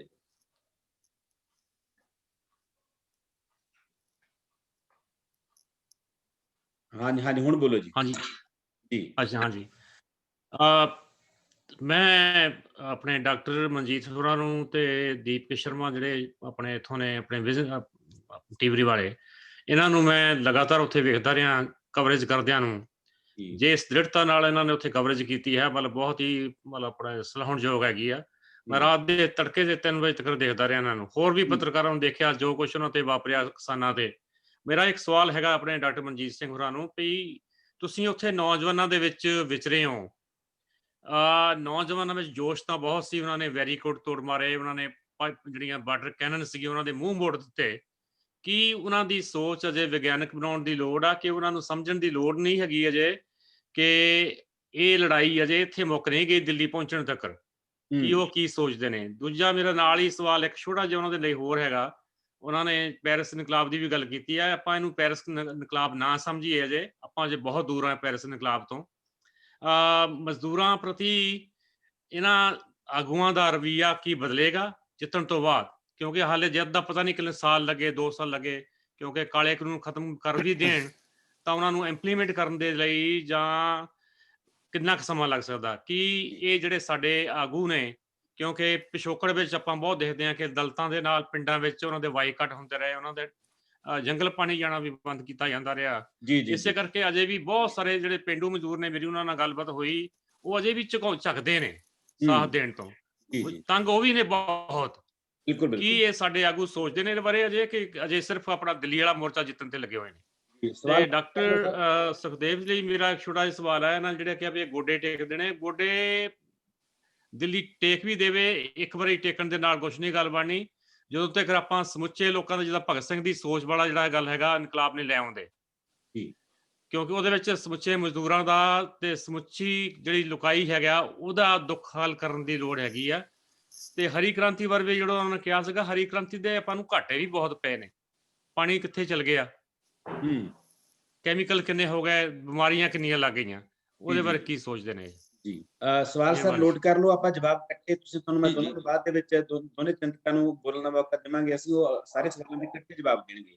ਹੋਰ ਕੋਈ 2 ਸਵਾਲ ਕਰਨਾ ਚਾਹੁੰਦੇ? ਹਾਂਜੀ ਨਹੀਂ, ਫਿਰ ਸਵਾਲ ਸਾਨੂੰ ਭੁੱਲ ਜਾਣਗੇ। ਦੀਪ ਜੀ ਇਹ ਨਾਲੋਂ ਨਾਲ ਹੀ ਖਤਮ ਕਰੋ ਕੰਮ, ਅਸੀਂ ਇੰਨੇ ਸਵਾਲ ਮੈਂ ਕੋਈ ਕਾਗਜ਼ ਲੈ ਕੇ ਨਹੀਂ ਬੈਠੇ। ਚਲੋ ਠੀਕ ਹੈ ਜੀ, ਫਿਰ ਸਰ ਬਹੁਤ ਸੰਖੇਪ ਦੇ ਵਿੱਚ ਆਪਾਂ ਸਵਾਲਾਂ ਦੇ ਜਵਾਬ। ਬਿਲਕੁਲ ਸੰਖੇਪ ਚ ਦੱਸੂਗਾ ਮੈਂ। ਡਾਕਟਰ ਸਾਹਿਬ ਮੇਰਾ ਸਵਾਲ ਜੀ, ਡਾਕਟਰ ਸਾਕ ਮੈਂ ਬੋਲ ਰਿਹਾ ਜੀ। ਮੈਂ ਕਹਿਣਾ ਕਿ ਜੇ ਕਿਸਾਨੀ ਸੰਦਰਭਾਂ ਨੂੰ ਅਸੀਂ ਇਸ ਪ੍ਰਸੰਗ ਵਿੱਚ ਵੇਖ ਰਹੇ ਹਾਂ ਜੀ, ਇਹਨੂੰ ਜੇ ਵਿਸ਼ਵੀਕਰਨ ਦੇ ਪ੍ਰਸੰਗ ਵਿੱਚ ਵੇਖੀਏ ਕਿ ਕੀ ਵਿਸ਼ਵੀ ਮੰਡੀਆਂ ਨੇ ਜਿਹੜੀਆਂ ਜੀ, ਉਹ ਆਪਣਾ ਇੱਥੇ ਆ ਕੇ ਸਾਰਾ ਕਾਰਪੋਰੇਟ ਪੰਜਾਬ ਦੇ ਵਿੱਚ ਲਾ ਰਹੀਆਂ ਨੇ ਤੇ ਉਹ ਕਾਮਯਾਬੀ ਹੋ ਰਹੀਆਂ ਨੇ, ਕਿ ਪੰਜਾਬ ਜਾਂ ਭਾਰਤ ਜਿਹੜੀ ਇੱਕ ਵੱਡੀ ਮੰਡੀ ਬਣੀ ਹੋਈ ਆ, ਉਸ ਪ੍ਰਸੰਗ ਦੇ ਵਿੱਚ ਅਸੀਂ ਵਿਸ਼ਵੀ ਪ੍ਰਸੰਗ ਵਿੱਚ ਇਸ ਸੰਘਰਸ਼ ਨੂੰ ਕੀ ਦੇਖਾਂਗੇ?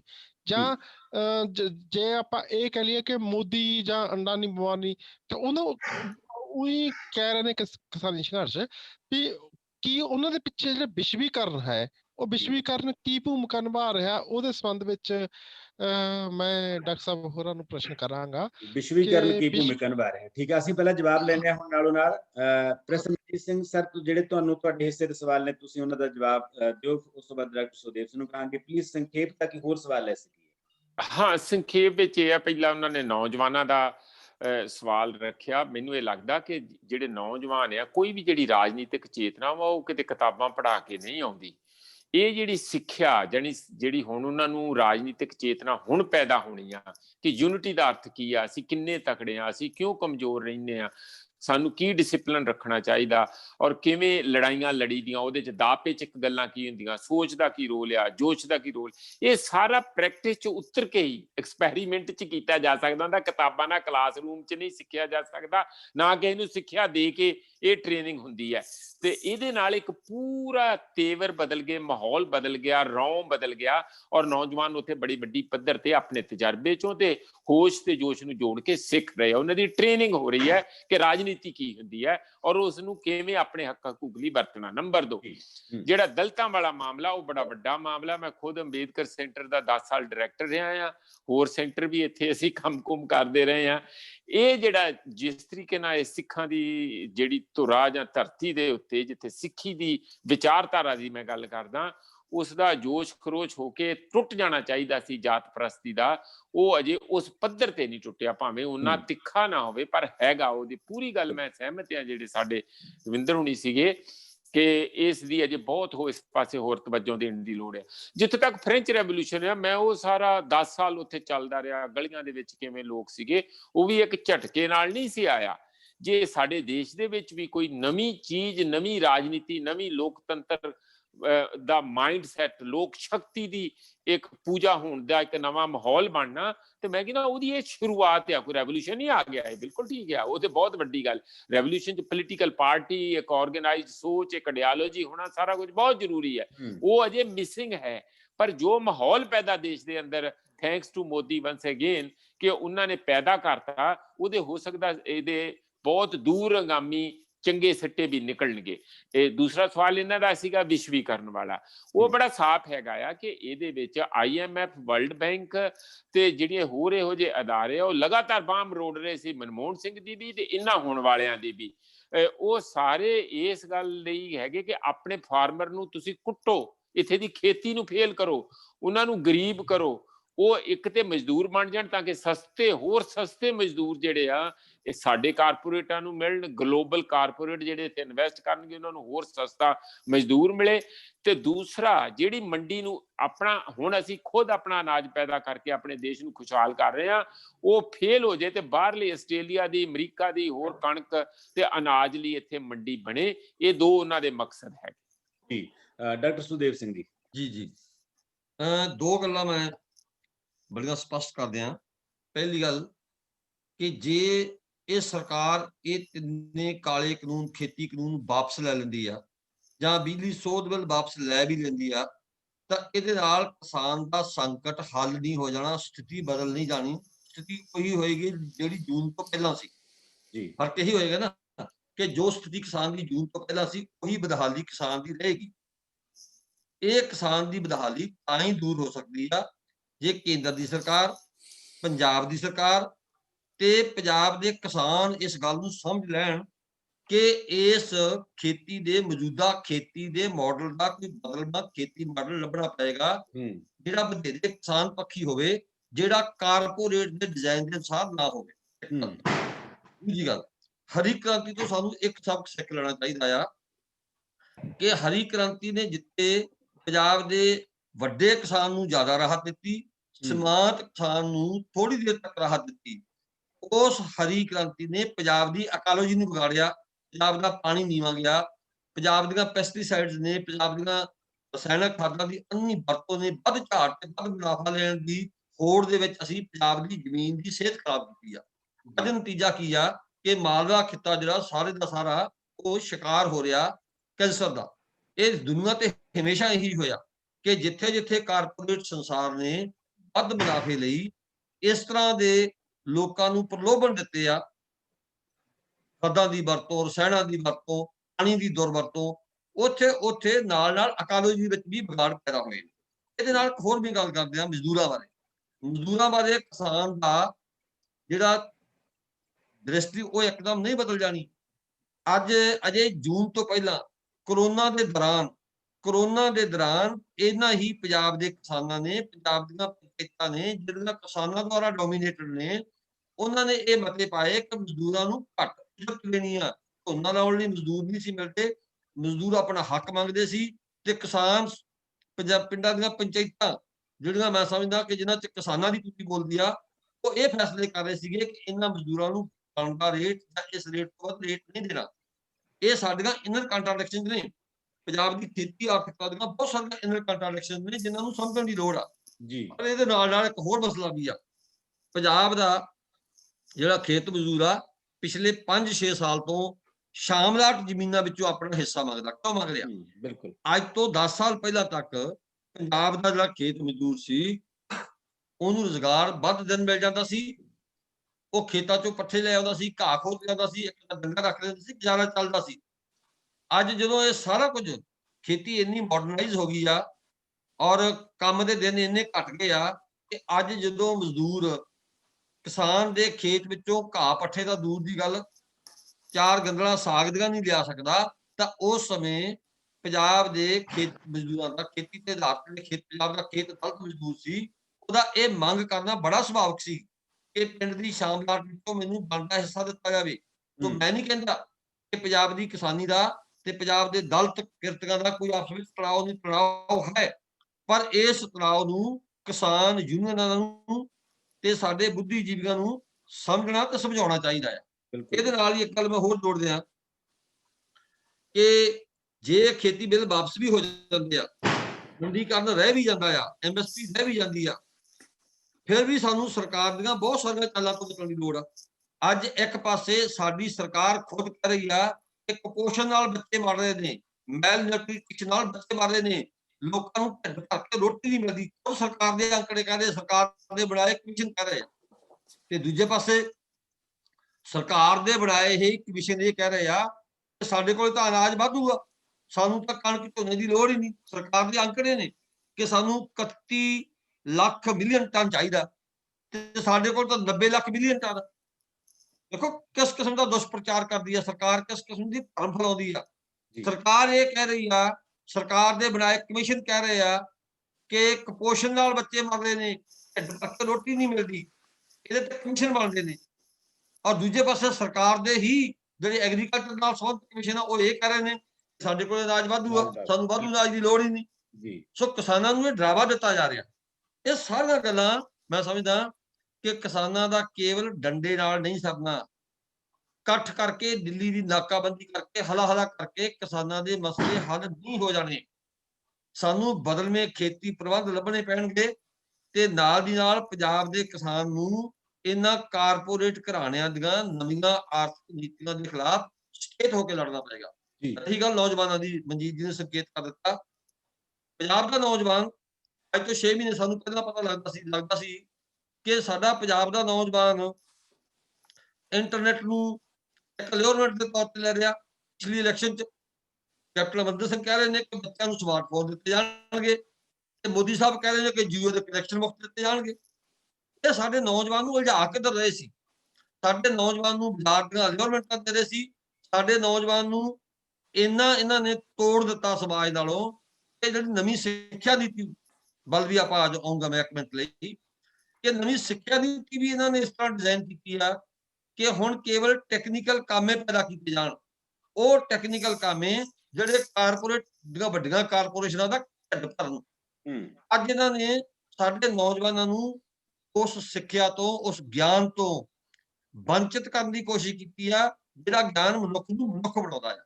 ਸੋ ਅੱਜ ਸਾਡੇ ਨੌਜਵਾਨਾਂ ਨੂੰ ਨਵੀਂ ਸਿੱਖਿਆ ਨੀਤੀ ਦੇ ਤਹਿਤ, ਨਵੀਂ ਸਿੱਖਿਆ ਨੀਤੀ ਬਣੀ ਉਹਦੇ ਬਾਰੇ ਫਿਰ ਗੱਲ ਕਰਾਂਗੇ। ਉਹਦੇ ਸਾਰਾ ਜ਼ੋਰ ਇਸ ਗੱਲ ਤੇ ਲੱਗਿਆ ਕਿ 8ਵੀਂ ਜਮਾਤ ਤੋਂ ਬਾਅਦ ਟੈਕਨੀਕਲ ਕੰਮ ਪੈਦਾ ਕਰਨੇ ਆ, ਸਾਡੀ ਗਿਆਨ ਦੀ ਪਰੰਪਰਾ ਤੋਂ, ਸਾਡੀ ਰਜਿਸਟੈਂਸ ਦੀ ਪਰੰਪਰਾ ਤੋਂ, ਸਾਡੇ ਉਸ ਮਨੁੱਖ ਨੂੰ ਸੰਵੇਦਨਸ਼ੀਲ ਮਨੁੱਖ ਨਹੀਂ ਬਣਾਉਣਾ, ਉਹਨੂੰ ਕੇਵਲ ਕਮਰਸ਼ੀਅਲ ਮਨੁੱਖ ਬਣਾਉਣਾ ਆ, ਜਿਹੜਾ ਬਾਜ਼ਾਰ 'ਚ ਕਾਰਪੋਰੇਟਾਂ ਦੇ ਕੰਮ ਆਵੇ। ਤੋ ਇਹ ਗੱਲਾਂ ਸਾਡੀਆਂ ਕਿਸਾਨ ਯੂਨੀਅਨ ਨੂੰ ਸਮਝਣੀਆਂ ਪੈਣਗੀਆਂ, ਸਾਡੇ ਨੌਜਵਾਨਾਂ ਨੂੰ ਸਮਝਣੀਆਂ ਪੈਣਗੀਆਂ, ਪਰ ਇਹਦੇ ਨਾਲ ਜਿਹੜੇ ਸਾਡੇ ਇੰਟੈਲੈਕਚੁਅਲ ਆ ਉਹਨਾਂ ਨੂੰ ਵੀ ਸਮਝਣੀਆਂ ਪੈਣਗੀਆਂ। ਹਾਂਜੀ, ਦੋ ਸਵਾਲ ਅਸੀਂ ਹੋਰ ਵੀ ਲੈਣੇ ਚਾਹਾਂਗੇ ਕਿਉਂਕਿ ਦੋਸਤਾਂ ਦੇ ਮਨਾਂ 'ਚ ਹੋਰ ਸਵਾਲ ਹੋ ਸਕਦੇ ਹੈ। ਪਲੀਜ਼ ਜੇ ਕੋਈ ਸਵਾਲ ਕਰਨਾ ਚਾਹੁੰਦਾ ਤਾਂ ਆਪਣਾ ਮਾਈਕ ਔਨ ਕਰਕੇ ਉਹ ਆਪਣੀ ਗੱਲ ਕਹਿ ਸਕਦਾ ਹੈ। ਹਾਂਜੀ, ਕੋਈ ਵੀ ਦੋਸਤ?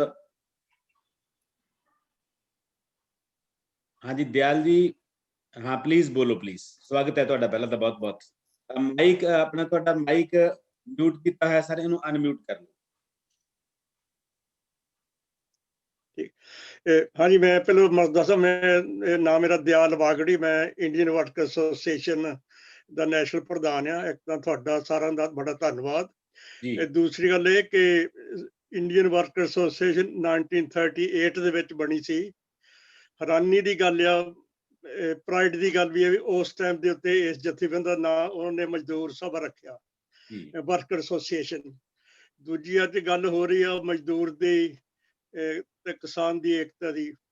ਸਾਨੂੰ ਇੱਥੇ ਇੰਗਲੈਂਡ 'ਚ ਆਇਆ ਨੂੰ ਕਿੰਨੇ ਸਾਲ ਹੋ ਗਏ, ਅਸੀਂ ਵੀ ਜੱਟ ਘਰਾਣੇ 'ਚੋਂ ਆਏ, ਫੇਰ ਵੀ ਸਾਡੇ 'ਚੋਂ ਅਜੇ ਜੱਟਪੁਣਾ ਜਾਂਦਾ ਨਹੀਂ। ਅਸੀਂ ਅਜੇ ਵੀ ਆਪਣੇ ਆਪ ਨੂੰ ਮਜ਼ਦੂਰ ਘੱਟ ਜੱਟ ਵਾਲਾ ਸਮਝਦੇ ਹਾਂ।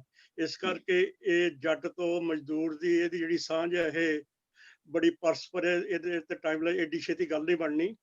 ਤਾਂ ਮੇਰਾ ਸਵਾਲ ਇਹ ਹੈ ਵੀ ਸਵਾਲ ਡਿਸਕਸ਼ਨ ਦਾ ਹਿੱਸਾ ਅਜੇ ਜ਼ਰੂਰੀ ਆ ਕਿ ਪੋਲੀਟੀਕਲ ਪਾਰਟੀਆਂ ਨੂੰ ਡਟ ਕੇ ਕਹਿਣਾ ਪਊਗਾ ਵੀ ਕੀ ਕਿਸਾਨੀ ਦੇ ਮਸਲੇ ਜਿਹੜੇ ਆ ਉਹ ਬਾਕੀ ਮਸਲਿਆਂ ਨਾਲ ਵੀ ਸੰਬੰਧ ਰੱਖਦੇ ਕਿ ਨਹੀਂ ਰੱਖਦੇ। ਇਕੱਲੇ ਕਿਸਾਨੀ ਦਾ ਮਸਲਾ ਨਹੀਂ, ਇਹਦੇ ਨਾਲ ਸਾਰੇ ਮਸਲੇ ਹੋਰ ਜੁੜੇ ਆ। ਜਿੱਦਾਂ ਅੱਗੇ ਵੀ ਗੱਲ ਹੋਈ ਆ ਵੀ ਮਿਨੋਰਟੀ ਦੇ ਇਸ਼ੂ ਆ, ਸਿਵਲ ਰਾਈਟਸ ਦਾ ਇਸ਼ੂ ਆ, 370 ਧਾਰਾ ਖਤਮ ਕੀਤੀ ਗਈ ਆ। ਇਹ ਸਾਰੇ ਮਸਲੇ ਇੱਕ ਸੇਧ ਦੀ ਤੌਰ ਤੇ ਲਾਗੂ ਕੀਤੇ ਜਾ ਰਹੇ ਆ। ਸਾਨੂੰ ਇਹ ਜਿਹੜੇ ਲੜਾਈਆਂ ਨੂੰ ਉਸ ਵੱਡੀ ਲੜਾਈ ਦੇ ਨਾਲ ਜੋੜ ਕੇ ਦੇਖਣਾ ਪਊ, ਤਾਂ ਹੀ ਸਾਡਾ ਹੱਲ ਹੋਣਾ, ਤਾਂ ਹੀ ਕੁਝ ਇਹਦੇ ਵਿੱਚੋਂ ਨਿਕਲਣਾ। ਜੀ ਹੋਰ ਕੋਈ ਦੋਸਤ ਜੋ ਕੋਈ ਸਵਾਲ, ਆਖਰੀ ਸਵਾਲ ਜੋ ਕੋਈ ਕਰਨਾ ਚਾਹੁੰਦਾ, ਨਹੀਂ ਤਾਂ ਅਸੀਂ ਪ੍ਰੋਫੈਸਰ ਮਨਜੀਤ ਸਿੰਘ ਹੋਰਾਂ ਤੋਂ ਫਿਰ ਕਨਕਲੂਡਿੰਗ ਟਿੱਪਣੀ ਲਵਾਂਗੇ। ਦੀਪ ਸਾਹਿਬ, ਇੱਕ ਬਹੁਤ ਹੀ ਬੁਝਾਰਤ ਬਣੀ ਪਈ ਹੈ ਵੀ ਜਿਹੜੇ ਮਨੋਹਰ ਖੱਟੜ ਜੀ ਕਹਿੰਦੇ ਨੇ ਮੈਂ ਕੈਪਟਨ ਅਮਰਿੰਦਰ ਨੂੰ ਵਾਰ-ਵਾਰ ਫੋਨ ਕਰਦਾ ਰਿਹਾ, ਫੋਨ ਨਹੀਂ ਚੱਕਿਆ। ਉਹ ਕੀ ਕਹਿਣਾ ਚਾਹੁੰਦਾ ਸੀ ਕੈਪਟਨ ਅਮਰਿੰਦਰ ਨੂੰ? ਜੀ ਲੋਕ ਪੁੱਛਦੇ ਨੇ ਵੀ ਉਹ ਕਹਿਣਾ ਕੀ ਚਾਹੁੰਦਾ ਸੀ ਵੀ। ਜੀ ਨਰਿੰਦਰ ਸਿੰਘ ਜੀ, ਜੀ ਹੋਰ ਕੋਈ ਦੋਸਤ?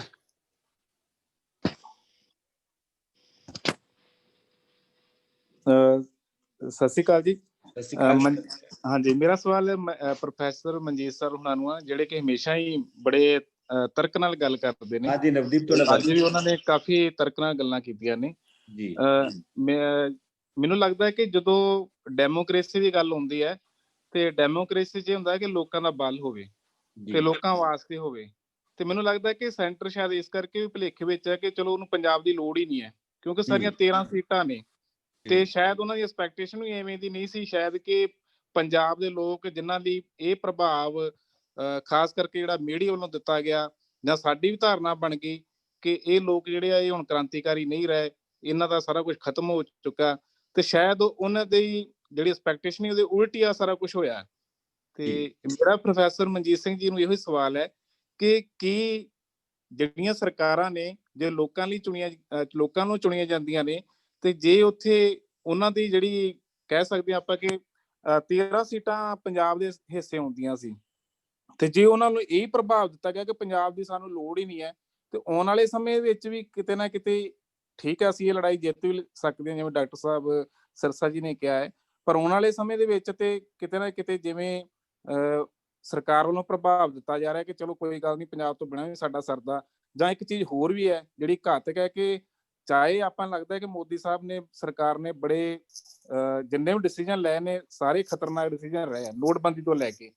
ਪਰ ਜਿਵੇਂ ਇੰਡੀਆ ਦੇ ਵਿੱਚ ਉਹ ਇਲੈਕਸ਼ਨਾਂ ਜਿੱਤ ਰਹੇ ਨੇ, ਖਾਸ ਕਰਕੇ ਰੀਸੈਂਟਲੀ ਜਿਹੜੀ ਬਿਹਾਰ 'ਚ ਜਿੱਤੀ ਹੈ, ਇਹ ਕੀ ਸੰਕੇਤ ਹੈ ਤੇ ਇਹ ਕਿੱਧਰ ਨੂੰ ਜਾ ਰਹੀ ਹੈ ਜੀ ਗੱਲ? ਜੀ ਪ੍ਰੋਫੈਸਰ ਮਨਜੀਤ ਸਿੰਘ ਜੀ। ਹਾਂਜੀ, ਇਹ ਜਿਹੜਾ ਲਾਸਟ ਸਵਾਲ ਹੈ ਮੈਂ ਉਹਦੇ ਤੇ ਕਰਦਾ ਆ ਕਿ ਇਹ ਗੱਲ ਠੀਕ ਹੈ ਕਿ 13 ਸੀਟਾਂ ਨਾਲ ਉਹਨਾਂ ਨੂੰ ਸ਼ਾਇਦ ਬਹੁਤਾ ਫਰਕ ਨਾ ਪੈਂਦਾ ਹੋਵੇ। ਅੱਗੇ ਕਿਹੜੇ ਉੱਥੇ ਇਹਨਾਂ ਦੇ ਬੀਜੇਪੀ ਦੇ ਕਦੀ ਪੰਜਾਬ 'ਚ ਝੰਡੇ ਝੁਲਦੇ ਆ, 1-2 ਸੀਟਾਂ ਲਿਜਾਂਦੇ ਆ, ਉਹ ਵੀ ਅਕਾਲੀਆਂ ਨਾਲ ਰਲ ਰੁਲ ਕੇ। ਐਤਕੀ ਉਹ ਵੀ ਫੱਟੀ ਪੁੱਚੀ ਲੱਗਦੀ ਆ ਤੇ ਕਾਫੀ ਉਹਨਾਂ ਲਈ ਔਖੇ ਦਿਨ ਆਏ ਆ, ਭਾਰੇ ਦਿਨ ਆਏ ਹੋਏ ਆ ਬੀਜੇਪੀ ਦੀ ਪੰਜਾਬ ਦੇ ਅੰਦਰ। ਸਵਾਲ ਇਹ ਹੁੰਦਾ ਕਿ ਗੱਲਾਂ 13 ਦਾ ਨਹੀਂ, ਜਦੋਂ ਵੋਟ ਪਾਉਂਦਾ ਭਾਵੇਂ ਉਹ ਸ਼ੇਰ ਆ, ਭਾਵੇਂ ਉਹ ਕੁੱਕੜ ਆ, ਭਾਵੇਂ ਚਿੜੀ ਆ, ਉਹਨਾਂ ਦੀ ਸਾਰਿਆਂ ਦੀ ਵੋਟ ਦੀ ਵੈਲਿਊ ਬਰਾਬਰ ਹੈਗੀ ਆ। ਉਹ ਇੱਕੋ ਹੀ ਵੋਟ ਪਾਉਂਦਾ, ਇਹ ਨਹੀਂ ਕਿ ਕੋਈ ਤਾਕਤਵਰ ਬੰਦਾ ਜਿਹੜਾ ਉਹ 10 ਵੋਟਾਂ ਪਾਉਂਦਾ, ਦੂਜਾ ਅੱਧੀ ਪਾਉਂਦਾ। ਮੈਂ ਕਹਿਣਾ ਇਹ ਚਾਹੁੰਦਾ ਆ ਕਿ ਜਦੋਂ 13 ਸੀਟਾਂ ਦੇ ਜਿਹੜੇ ਪਿੱਛੇ ਪੰਜਾਬ ਹੈਗਾ ਏਡਾ ਵੱਡਾ ਜਿਹੜਾ ਵੋਟਾਂ ਵਾਲਾ, ਉਹਨੂੰ ਸੈਕਰੀਫਾਈਸ ਨਹੀਂ ਕਰ ਸਕਦੇ। ਅਸੀਂ ਬਾਰਡਰ ਤੇ ਸਟੇਟ ਲੱਗਦੇ ਆ, ਦਬੰਗ ਬੰਦੇ ਆ, ਸਾਡਾ ਇਤਿਹਾਸ ਦੇਖੋ, ਕਦੇ ਲੋਕੀ ਰਣਜੀਤ ਸਿੰਘ ਨੂੰ ਨਹੀਂ ਭੁੱਲਦੇ, ਹੋਰ ਵੀ ਕਈ ਚੀਜ਼ਾਂ ਨੂੰ ਨਹੀਂ ਭੁੱਲਦੇ ਲੋਕੀ। ਸਿੱਖ ਜਿਹੜੀ ਧਰਤੀ ਹੈ ਗੁਰੂਆਂ ਦੀ, ਉਹਨਾਂ ਦੇ ਫਲਸਫੇ ਨੂੰ ਨਹੀਂ ਭੁੱਲਦੇ, ਔਰ ਗੁਰੂ ਗੋਬਿੰਦ ਸਿੰਘ ਨੂੰ ਕੌਣ ਭੁੱਲ ਸਕਦਾ? ਕੋਈ ਨਹੀਂ ਭੁੱਲਦਾ। ਇਸ ਲਈ ਇਹ ਗੱਲ ਗਿਣਤੀ ਮਿਣਤੀ ਦੀ ਨਹੀਂ ਹੈ, ਗੱਲਾਂ 13 ਸੀਟਾਂ ਦੀ ਨਹੀਂ। ਪੰਜਾਬ ਨੂੰ ਜੇ ਇਗਨੋਰ ਕਰਨਗੇ ਤੇ ਇਹ ਤੇ ਸਭ ਤੋਂ ਭਾਰੀ ਪਊਗਾ, ਇਹ ਤੇ ਮਹਾ ਗਲਤੀ, ਬਹੁਤ ਵੱਡੀ ਗਲਤੀ ਹੋਊਗੀ। ਮੈਨੂੰ ਨਹੀਂ ਲੱਗਦਾ ਬੀਜੇਪੀ ਪੰਜਾਬ ਨੂੰ ਇਗਨੋਰ ਕਰ ਸਕਦੀ ਹੈ ਜਾਂ ਕਰ ਰਹੀ ਹੈ। ਹਾਂ, ਉਹ 13 ਸੀਟਾਂ ਨੂੰ ਕਰ ਸਕਦੇ ਆ, ਪੰਜਾਬੀਆਂ ਨੂੰ ਨਹੀਂ ਕਰ ਸਕਦੇ। ਬਾਰਡਰ ਤੇ ਲੱਗਦੇ ਆ, ਇਹ ਤੇ ਸਾਰੇ ਦੇਸ਼ ਨੂੰ ਨਵਾਂ ਰਸਤਾ ਰਾਜਨੀਤਿਕ ਤੌਰ ਤੇ ਹਰ ਤਰੀਕੇ ਨਾਲ ਦਿਖਾ ਸਕਦੇ ਆ। ਜਿਹੜੀ ਦੂਜੀ ਗੱਲ ਹੈ ਕਿ ਜਿਹੜੀ ਸਭ ਤੋਂ ਪਹਿਲਾਂ ਸੀ ਕਿ ਨੇੜਤਾ ਕਰਨੀ ਚਾਹੀਦੀ ਹੈ, ਬਿਲਕੁਲ ਜਿਹੜੇ ਦਿਆਲ ਸਾਹਿਬ ਨੇ ਗੱਲ ਕੀਤੀ ਸੀ, ਨੇੜਤਾ ਹੋਣੀ ਚਾਹੀਦੀ ਆ, ਪਰ ਉਹਦੇ ਲਈ ਰਸਤਾ ਬੜਾ ਕਠਿਨ ਹੈਗਾ ਆ। ਅਸੀਂ ਅਜੇ ਵੀ ਟਰਾਈਬਲ ਸੋਚ ਦੇ ਵਿੱਚ ਰਹਿੰਦੇ ਹਾਂ। ਟਰਾਈਬਲ ਸੋਚ ਹੁੰਦੀ ਕਿਨਸ਼ਿਪ ਦੀ ਸੋਚ, ਬਰਾਦਰੀਵਾਦ ਦੀ ਸੋਚ, ਆਪਣੇ ਟਰਾਈਬ ਦੀ ਸੋਚ। ਤੇ ਜੱਟ ਇੱਕ ਆਪਣੇ ਆਪ 'ਚ ਬਹੁਤ ਵੱਡਾ ਟਰਾਈਬ ਹੈਗਾ ਆ। ਅੱਜ ਵੀ ਇਹ ਧਰਮ ਤੋਂ ਵੀ ਉੱਪਰ ਆਪਣੇ ਆਪ ਨੂੰ ਨੇੜਤਾ ਸਮਝਦੇ। ਮੈਂ ਸੱਚੀ ਗੱਲ ਦੱਸਦਾ, ਇੱਥੇ ਜਦੋਂ ਚੀਫ ਮਿਨਿਸਟਰ ਪਾਕਿਸਤਾਨ ਗਿਆ ਤੇ ਪਾਕਿਸਤਾਨ ਦੇ ਚੀਫ ਮਿਨਿਸਟਰ ਨੂੰ ਮਿਲਿਆ ਤੇ ਦੋਵਾਂ ਨੇ ਜੱਫੀ ਪਾਈ। ਉਹ ਕਹਿੰਦਾ ਕੌਣ ਹੁੰਦੇ ਆ? ਉਹ ਕਹਿੰਦਾ ਜੱਟ। ਫਿਰ ਕਹਿੰਦਾ ਫਿਰ ਤੇ ਅਸੀਂ ਭਰਾ ਹੋਏ, ਭੁੱਲ ਗਏ ਮੁਸਲਮਾਨ ਆ, ਦੁਸ਼ਮਣ ਆ, ਦੂਜਾ ਦੇਸ਼ ਆ, ਇਹ ਸਿੱਖ ਆ, ਫਲਾਨਾ ਆ, ਫਿਰ ਤੇ ਕਹਿੰਦਾ ਅਸੀਂ ਭਰਾ ਹੋਏ ਨਾ। ਇਹ ਜਿਹੜੀਆਂ ਸਾਂਝਾਂ ਬਣੀਆਂ ਹੋਈਆਂ ਕਿਨਸ਼ਿਪ ਦੀਆਂ ਜਾਂ ਟਰਾਈਬਲ ਸਾਂਝਾਂ ਹੁੰਦੀਆਂ, ਉਹਦੀ ਰੂਟ ਬੜੀ ਗਹਿਰੀ ਹੁੰਦੀ ਆ। ਜਦ ਤੱਕ ਉਹ ਸਿੱਖ ਸੋਚ ਵਰਗਾ ਗਹਿਰਾ ਪ੍ਰਭਾਵ ਤੇ ਵੱਡੀਆਂ ਮੂਵਮੈਂਟਾਂ, ਜਿਵੇਂ ਹੁਣ ਕਿਸਾਨ ਮੂਵਮੈਂਟ ਲੜ ਰਹੇ ਆ, ਲੋਕਾਂ ਨੂੰ ਉਸ ਜਦੋਂ ਜਹਿਲ 'ਚ ਨਹੀਂ ਪਾਇਆ ਜਾਂਦਾ। ਸਮਝਾਉਣ ਦੀਆਂ ਨਹੀਂ ਗੱਲਾਂ ਹੁੰਦੀਆਂ, ਸਾਰੇ ਸਮਝੇ ਹੋਏ ਆ।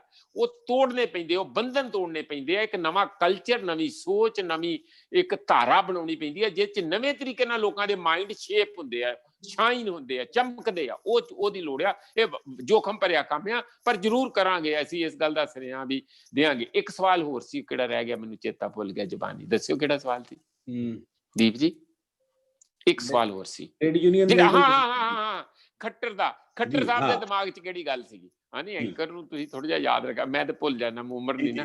ਜਿਹੜਾ ਖੱਟਰ ਦੇ ਮਨ ਵਿੱਚ ਇਹ ਸੀਗੀ, ਖੱਟ ਮਿੱਠੀ ਸੀਗੀ, ਕੋਈ ਬਹੁਤੀ ਗੱਲ ਨਹੀਂ ਸੀ ਵੀ ਆਪ ਮੇਰੇ ਪਿੱਛੇ ਭੂੰਡ ਪਾਤੇ ਆ, ਮੈਨੂੰ ਤੇ ਖੱਖਰਾਂ ਪੈ ਗਈਆਂ, ਮੈਂ ਇਹਨਾਂ ਨੂੰ ਕਿੱਥੋਂ ਛੱਡਤਾ, ਇਹਨਾਂ ਨੂੰ ਰੋਕਿਆ ਕਿਉਂ ਨਹੀਂ? ਤੇ ਉੱਥੇ ਇਹ ਵਾਰ-ਵਾਰ ਗੱਲ ਕਰਨੀ ਚਾਹੁੰਦਾ ਸੀ ਕਿ ਮੇਰਾ ਤਾਂ ਧੂਆਂ ਕੱਢਤਾ ਇਹਨਾਂ ਨੇ। ਉਧਰ ਅਮਿਤ ਸ਼ਾਹ ਅੱਖਾਂ ਕੱਢੀ ਜਾਂਦਾ ਕਿ ਤੂੰ ਕੀਤਾ ਕੀ, ਤੇ ਇਹ ਮੈਨੂੰ ਉਹ 100 ਗੰਢਾ ਵੀ ਖਾਣਾ ਪਿਆ, 100 ਛਿੱਤਰ ਜਿਹੜੀ ਕਹਾਵਤ ਆ, ਉਹ ਹਾਲ ਖੱਟਰ ਦੀ ਹੋ ਗਈ। ਤੇ ਉਹ ਗੱਲ ਕਰਨਾ ਚਾਹੁੰਦਾ ਸੀ, ਮੈਨੂੰ ਇੱਕ ਪਾਸੇ ਤੇ ਰਹਿਣ ਦਿਓ, ਮੈਂ ਤਾਂ ਪਾਰਟੀ ਵੱਲੋਂ ਵੀ ਮਰਿਆ ਤੇ ਬੰਦੇ ਵੀ ਗਾਂਹ ਚਲੇ ਗਏ, ਨਾ ਮੈਂ ਇਹਨਾਂ ਨੂੰ ਰੋਕ ਸਕਿਆ। ਹੋਰ ਉਹਨੇ ਕੀ ਕਹਿਣਾ ਸੀ? ਕਿਤੇ ਉੱਥੇ ਉਹਨੂੰ ਵਧਾਈ ਦੇਣੀ ਸੀਗੀ। ਪਰ ਇਧਰੋਂ ਜਿਹੜੇ ਕੈਪਟਨ ਨੇ ਤੇਵਰ ਤਿੱਖੇ ਕੀਤੇ ਆ, ਉਹ ਕਹਿੰਦਾ ਮੇਰੇ ਬੰਦੇ, ਮੇਰੇ ਕਿਸਾਨ, ਗਰੀਬ ਕਿਸਾਨੀ, ਮੇਰਾ ਪੰਜਾਬ। ਉਹ ਜਿਸ ਤਰ੍ਹਾਂ ਮਹਾਰਾਜਾ ਜੀ ਬੋਲਦੇ ਆ, ਐਲਾਨ ਕਰਦੇ, ਚੀਫ ਮਿਨਿਸਟਰ ਘੱਟ ਤੇ ਮਹਾਰਾਜੇ ਜ਼ਿਆਦਾ। ਉਹਨਾਂ ਨੇ ਇਸ ਕਿਸਮ ਨਾਲ ਕਾਫੀ ਕੱਲ ਵਾਰਤਾਲਾਪ ਹੋਈ ਆ, ਤੇ ਕਾਫੀ ਐਉਂ ਲੱਗਾ ਕਿ ਜਿਵੇਂ ਸਭ ਤੋਂ ਵੱਧ ਇਨਕਲਾਬੀ ਕੈਪਟਨ ਅਮਰਿੰਦਰ ਸਿੰਘ ਹੋਵੇ ਤੇ ਉਹਨਾਂ ਨੂੰ ਨੀਂਦ ਹੀ ਨਾ ਆਉਂਦੀ ਹੋਵੇ ਕਿਸਾਨੀ ਦੇ ਮਸਲੇ ਦੇ ਸੋਚਿਆ ਬਗੈਰ। ਤੇ ਚਲੋ ਇਹ ਰਾਜਨੀਤੀ ਹੈ, ਚੱਲਦਾ ਹੈ। ਦਿਲ 'ਚ ਉਹਨਾਂ ਦੇ ਕੋਈ ਬਹੁਤੀ ਕੱਖ ਨਹੀਂ ਸੀਗੀ, ਆਪਣੇ ਬਚਾਅ ਦੀ ਗੱਲ ਹੁੰਦੀ। ਕੁਰਸੀ ਵਾਲੇ ਬੰਦੇ ਦੇ ਦਿਲ 'ਚ ਕੀ ਹੁੰਦੀ ਆ ਗੱਲ? ਬਚਾਅ ਦੀ ਗੱਲ ਕਰਨੀ ਹੁੰਦੀ ਆ ਉਹਨੇ, ਕਿ ਮੈਨੂੰ ਕੱਲ ਨੂੰ ਇੰਨਾ ਮਰਵਾਈ ਜਾਂਦੇ ਕਿਸਾਨਾਂ ਤੋਂ, ਕਿ ਮਰਵਾਉਣਾ ਤੇ ਕਿਸੇ ਹੋਰ ਤੋਂ ਮਰਵਾਓ, ਇਹ ਕੋਈ ਗੱਲ ਨਹੀਂ ਹੈ। ਉਹਨੂੰ ਬੜਾ ਔਖਾ ਲੱਗਾ ਕਿ ਕਿੱਥੋਂ, ਜਿਸ ਤਰ੍ਹਾਂ ਧਾੜ ਵੀ ਆ ਕੇ ਪੈ ਜਾਂਦੇ, ਮੇਰੇ ਹਰਿਆਣੇ ਦੇ ਵਿੱਚੋਂ ਦੀ ਲੰਘ ਕੇ, ਚੀਰ ਕੇ ਲੰਘ ਗਏ ਇੱਕੋ ਦਿਨ ਦੇ ਵਿੱਚ ਟਰੈਕਟਰਾਂ ਦੇ, ਤੇ ਇਹ ਮੈਨੂੰ ਬੜਾ ਦੁੱਖ ਹੈਗਾ। ਹਾਂਜੀ ਜੀ, ਇਹ ਨਹੀਂ ਮੇਰਾ ਤੇ ਖਿਆਲ। ਓਵਰਆਲ ਜੇ ਮੈਨੂੰ ਤੁਸੀਂ ਕਹੋ ਤੇ ਮੈਂ ਤੁਹਾਨੂੰ ਇਸ ਗੱਲ ਦੀ ਬਹੁਤ ਵਧਾਈ ਦਿੰਦਾ ਹੈ। ਤੇ ਮੈਂ ਲਾਸਟ ਗੱਲ ਇਹੀ ਕਹੂੰਗਾ, ਇੱਕ ਇਤਿਹਾਸ ਨਵਾਂ ਪੰਜਾਬ ਦੀ ਧਰਤੀ ਤੇ ਇੱਕ ਵਾਰੀ ਫਿਰ ਰਚਿਆ ਜਾ ਰਿਹਾ, ਜਿਹਦੀ ਚਾਨਣੀ ਦੀਆਂ ਰਿਸ਼ਮਾਂ ਦੂਰ ਦੇਸ਼ ਵਿਦੇਸ਼ ਵਿੱਚ ਜਾ ਰਹੀਆਂ। ਔਰ ਆਉਣ ਵਾਲੇ ਸਮੇਂ ਦੇ ਵਿੱਚ ਪੰਜਾਬ ਇੱਕ ਨਵੇਂ ਟ੍ਰੈਜੈਕਟਰੀ ਦੇ ਵਿੱਚ, ਇੱਕ ਨਵੇਂ ਦੌਰ ਦੇ ਵਿੱਚ ਐਂਟਰ ਕਰੂਗਾ। ਟਾਈਮ ਲੱਗੂਗਾ, ਉਹ ਸਾਲਾਂ ਬੱਧੀ ਟਾਈਮ ਲੱਗੂਗਾ, 1-2 ਦਿਨਾਂ 'ਚ ਨਹੀਂ ਹੋਊਗਾ। ਪਰ ਅਸੀਂ ਬਿਲਕੁਲ ਇੱਕ ਨਵੇਂ ਮੋੜ ਦੇ ਵਿੱਚ ਪੰਜਾਬ ਦੀ ਜਿਹੜੀ ਰਾਜਨੀਤੀ ਤੇ ਉਹਨਾਂ ਦੀ ਅਰਥ ਵਿਵਸਥਾ ਤੇ ਸਮਾਜ ਤੇ ਸੱਭਿਆਚਾਰ ਨੂੰ ਲਿਜਾ ਰਹੇ ਹਾਂ। ਜੀ ਬਿਲਕੁਲ, ਜਿਵੇਂ ਜਿਵੇਂ ਆਵਾਮ ਦਾ ਸੰਘਰਸ਼ ਤਿੱਖਾ ਹੋਣਾ ਹੈ, ਤਿਵੇਂ ਤਿਵੇਂ ਚੇਤਨਾ ਦਾ ਪੱਧਰ ਵੀ ਵਧਣਾ ਹੈ। ਬਹੁਤ ਸਾਰੇ ਜਾਲੇ ਉਤਰਨੇ ਨੇ, ਬਹੁਤ ਸਾਰੀਆਂ ਸਥਾਪਨਾਵਾਂ ਟੁੱਟਣੀਆਂ ਨੇ, ਬਹੁਤ ਸਾਰੀਆਂ ਦਿਸ਼ਾਵਾਂ ਨਵੀਆਂ ਆਉਣੀਆਂ ਨੇ। ਤੇ ਇੱਕ ਅਪੀਲ ਤੁਹਾਨੂੰ ਅਖੀਰ ਤੇ ਇਹ ਕਰਨੀ ਹੈ ਕਿ ਜਿਸ ਤਰ੍ਹਾਂ ਉਹਨਾਂ ਤਾਕਤਾਂ ਨੇ ਆਪਣਾ ਮੀਡੀਆ ਜਨਰੇਟ ਕੀਤਾ ਹੋਇਆ ਹੈ ਤੇ ਆਪਣੇ ਮੀਡੀਆ ਰਾਹੀਂ 24 ਘੰਟੇ ਪ੍ਰਚਾਰ ਕਰ ਰਹੇ ਨੇ, ਉਸ ਤਰ੍ਹਾਂ ਇਸ ਵੇਲੇ ਸਾਡੇ ਕੋਲੇ ਸੋਸ਼ਲ ਮੀਡੀਆ ਦੀ ਇੱਕ ਤਾਕਤ ਹੈ, ਚਾਹੇ ਉਹ ਫੇਸਬੁੱਕ ਹੈ, ਚਾਹੇ ਉਹ YouTube ਹੈ। ਇਹੋ ਜਿਹੇ ਚੈਨਲ ਇਕੱਲਾ ਸਿਰਫ ਮੀਡੀਆ ਪ੍ਰਵਾਸ ਨਹੀਂ, ਹੋਰ ਵੀ ਜਿਹੜੇ ਚੈਨਲ ਕਵਰ ਕਰ ਰਹੇ ਨੇ ਲਗਾਤਾਰ ਇਹਨਾਂ ਮਸਲਿਆਂ ਨੂੰ। ਅਸੀਂ ਉਸ ਵਿਕਾਊ ਮੀਡੀਆ ਦੀ ਥਾਂ ਤੇ ਇਸ ਮੀਡੀਆ ਦੇ ਨਾਲ ਜੁੜੀਏ, ਇਹਨਾਂ ਚੈਨਲਾਂ ਨੂੰ ਵੱਧ ਤੋਂ ਵੱਧ ਸਪੋਰਟ ਕਰੀਏ, ਇਹਨਾਂ ਚੈਨਲਾਂ ਨੂੰ ਵੱਧ ਤੋਂ ਵੱਧ ਸਬਸਕ੍ਰਾਈਬ ਕਰੀਏ, ਇਹਨਾਂ ਪੋਸਟਾਂ ਨੂੰ ਵੱਧ ਤੋਂ ਵੱਧ ਸ਼ੇਅਰ ਕਰੀਏ, ਤਾਂ ਜੋ ਸਾਡੀ ਆਵਾਜ਼ ਪੂਰੀ ਦੁਨੀਆ ਤੱਕ ਫੈਲ ਸਕੇ। ਕਿਉਂਕਿ ਸੋਸ਼ਲ ਮੀਡੀਆ ਕੋਲੇ ਬਹੁਤ ਵੱਡੀ ਤਾਕਤ ਹੈ, ਇਸੇ ਕੋਲੇ ਤਾਕਤ ਹੈ ਕਿ ਉਹਨਾਂ ਦੇ ਉਸ ਮੀਡੀਆ ਦਾ ਬਦਲ ਇਹ ਮੀਡੀਆ ਬਣ ਸਕਦਾ ਹੈ। ਬਹੁਤ ਸਾਰੇ ਲੋਕ, ਬਹੁਤ ਸਾਰੇ ਸੁਹਿਰਦ ਲੋਕ ਇਸ ਪਾਸੇ ਲੱਗੇ ਹੋਏ ਨੇ ਤੇ ਮੀਡੀਆ ਪ੍ਰਵਾਸ ਨੇ ਵੀ ਇਹ ਕੋਸ਼ਿਸ਼ ਕੀਤੀ ਹੈ ਕਿ ਲਗਾਤਾਰ ਲੋਕਾਂ ਦੇ ਨਾਲ ਜੁੜੇ ਮਸਲਿਆਂ ਤੇ ਕਵਰੇਜ ਕੀਤੀ ਜਾ ਸਕੇ। ਇਹ ਪ੍ਰੋਗਰਾਮ ਇਸ ਤੋਂ ਬਾਅਦ YouTube ਤੇ ਪੈ ਕੇ ਤੁਹਾਡੇ ਤੱਕ ਦੁਬਾਰਾ ਆ ਜਾਣਾ। ਇਹਦਾ ਲਿੰਕ ਤੇ ਕੱਲ ਜਾਂ ਪਰਸੋਂ ਤੱਕ ਅਸੀਂ ਕੁਝ ਹੋਰ ਬੰਦਿਆਂ ਨੂੰ ਜਿਹੜੇ ਦਿੱਲੀ ਗਏ ਹੋਏ ਨੇ ਸੰਘਰਸ਼ ਦੇ ਵਿੱਚੋਂ, ਉਹਨਾਂ ਬੰਦਿਆਂ ਨੂੰ ਉੱਥੋਂ ਲਾਈਵ ਕਰਨ ਦੀ ਕੋਸ਼ਿਸ਼ ਕਰਾਂਗੇ। ਬਹੁਤ ਸਾਰੇ ਦੋਸਤ ਅਜੇ ਵੀ ਜਾ ਰਹੇ ਨੇ ਤੇ ਉਹਨਾਂ ਤੋਂ ਕੁਝ ਜਿਹੜੇ ਗੱਲ ਕਰ ਸਕਦੇ ਨੇ ਇਸ ਮਸਲੇ ਤੇ, ਉਹਨਾਂ ਨੂੰ ਅਸੀਂ ਅਗਲੇ ਦਿਨ ਦੇ ਵਿੱਚ ਲਾਈਵ ਕਰਨ ਦੀ ਕੋਸ਼ਿਸ਼ ਕਰਾਂਗੇ। ਸੋ ਜੁੜੇ ਰਹੋ ਦੋਸਤੋ, ਅਗਲੇ ਐਤਵਾਰ ਫਿਰ ਮਿਲਾਂਗੇ। ਪ੍ਰੋਫੈਸਰ ਮਨਜੀਤ ਸਿੰਘ ਹੋਰਾਂ ਦਾ ਬਹੁਤ ਬਹੁਤ ਧੰਨਵਾਦ, ਡਾਕਟਰ ਸੁਖਦੇਵ ਸਿੰਘ ਹੋਰਾਂ ਦਾ ਬਹੁਤ ਬਹੁਤ ਧੰਨਵਾਦ। ਤੇ ਤੁਸੀਂ ਸਾਰੇ ਜਿਹੜੇ ਇੱਕ ਲੰਮੀ ਫਹਿਰਿਸਤ ਹੈ ਮੇਰੇ ਸਾਹਮਣੇ, ਜਿਹੜੇ ਫੇਸਬੁੱਕ ਤੇ ਲਗਾਤਾਰ ਜੁੜੇ ਹੋਏ ਹੋ ਤੇ ਜ਼ੂਮ ਤੇ ਲਗਾਤਾਰ ਜੁੜੇ ਹੋਏ ਹੋ, ਇਹਨਾਂ ਦੋਨੇ ਮਾਧਿਅਮ ਤੇ ਜਿਹੜੇ ਲੋਕ ਜੁੜੇ ਹੋਏ ਹੋ, ਤੁਹਾਡਾ ਸਾਰਿਆਂ ਦਾ ਬਹੁਤ ਬਹੁਤ ਧੰਨਵਾਦ। ਨਾਮ ਲਵਾਂ ਤਾਂ ਲਿਸਟ ਬਹੁਤ ਲੰਬੀ ਹੋ ਜਾਊਗੀ। ਤੁਹਾਡਾ ਸਾਰਿਆਂ ਦਾ ਸਾਂਝੇ ਰੂਪ ਦੇ ਵਿੱਚ ਧੰਨਵਾਦ ਕਰਦਾ ਤੇ ਦੋਨੇ ਚਿੰਤਕਾਂ ਦਾ ਬਹੁਤ ਬਹੁਤ ਧੰਨਵਾਦ ਕਰਦਾ। ਮਿਲਦੇ ਹਾਂ ਆਪਾਂ ਕੱਲ ਜਾਂ ਪਰਸੋਂ ਇੱਕ ਲਾਈਵ ਮੋਰਚੇ ਤੋਂ ਤੇ ਅਗਲੇ ਐਤਵਾਰ ਇਸ ਰੈਗੂਲਰ ਕਾਲਮ ਦੇ ਵਿੱਚ ਜਿਹੜਾ ਸੰਵਾਦ ਹੈਡ ਟੂ ਹੈਡ ਦੇ ਨਾਂ ਤੇ ਚੱਲ ਰਿਹਾ ਹੈ। ਸੋ ਦੋਸਤੋ, ਤੁਹਾਡਾ ਬਹੁਤ ਬਹੁਤ ਧੰਨਵਾਦ।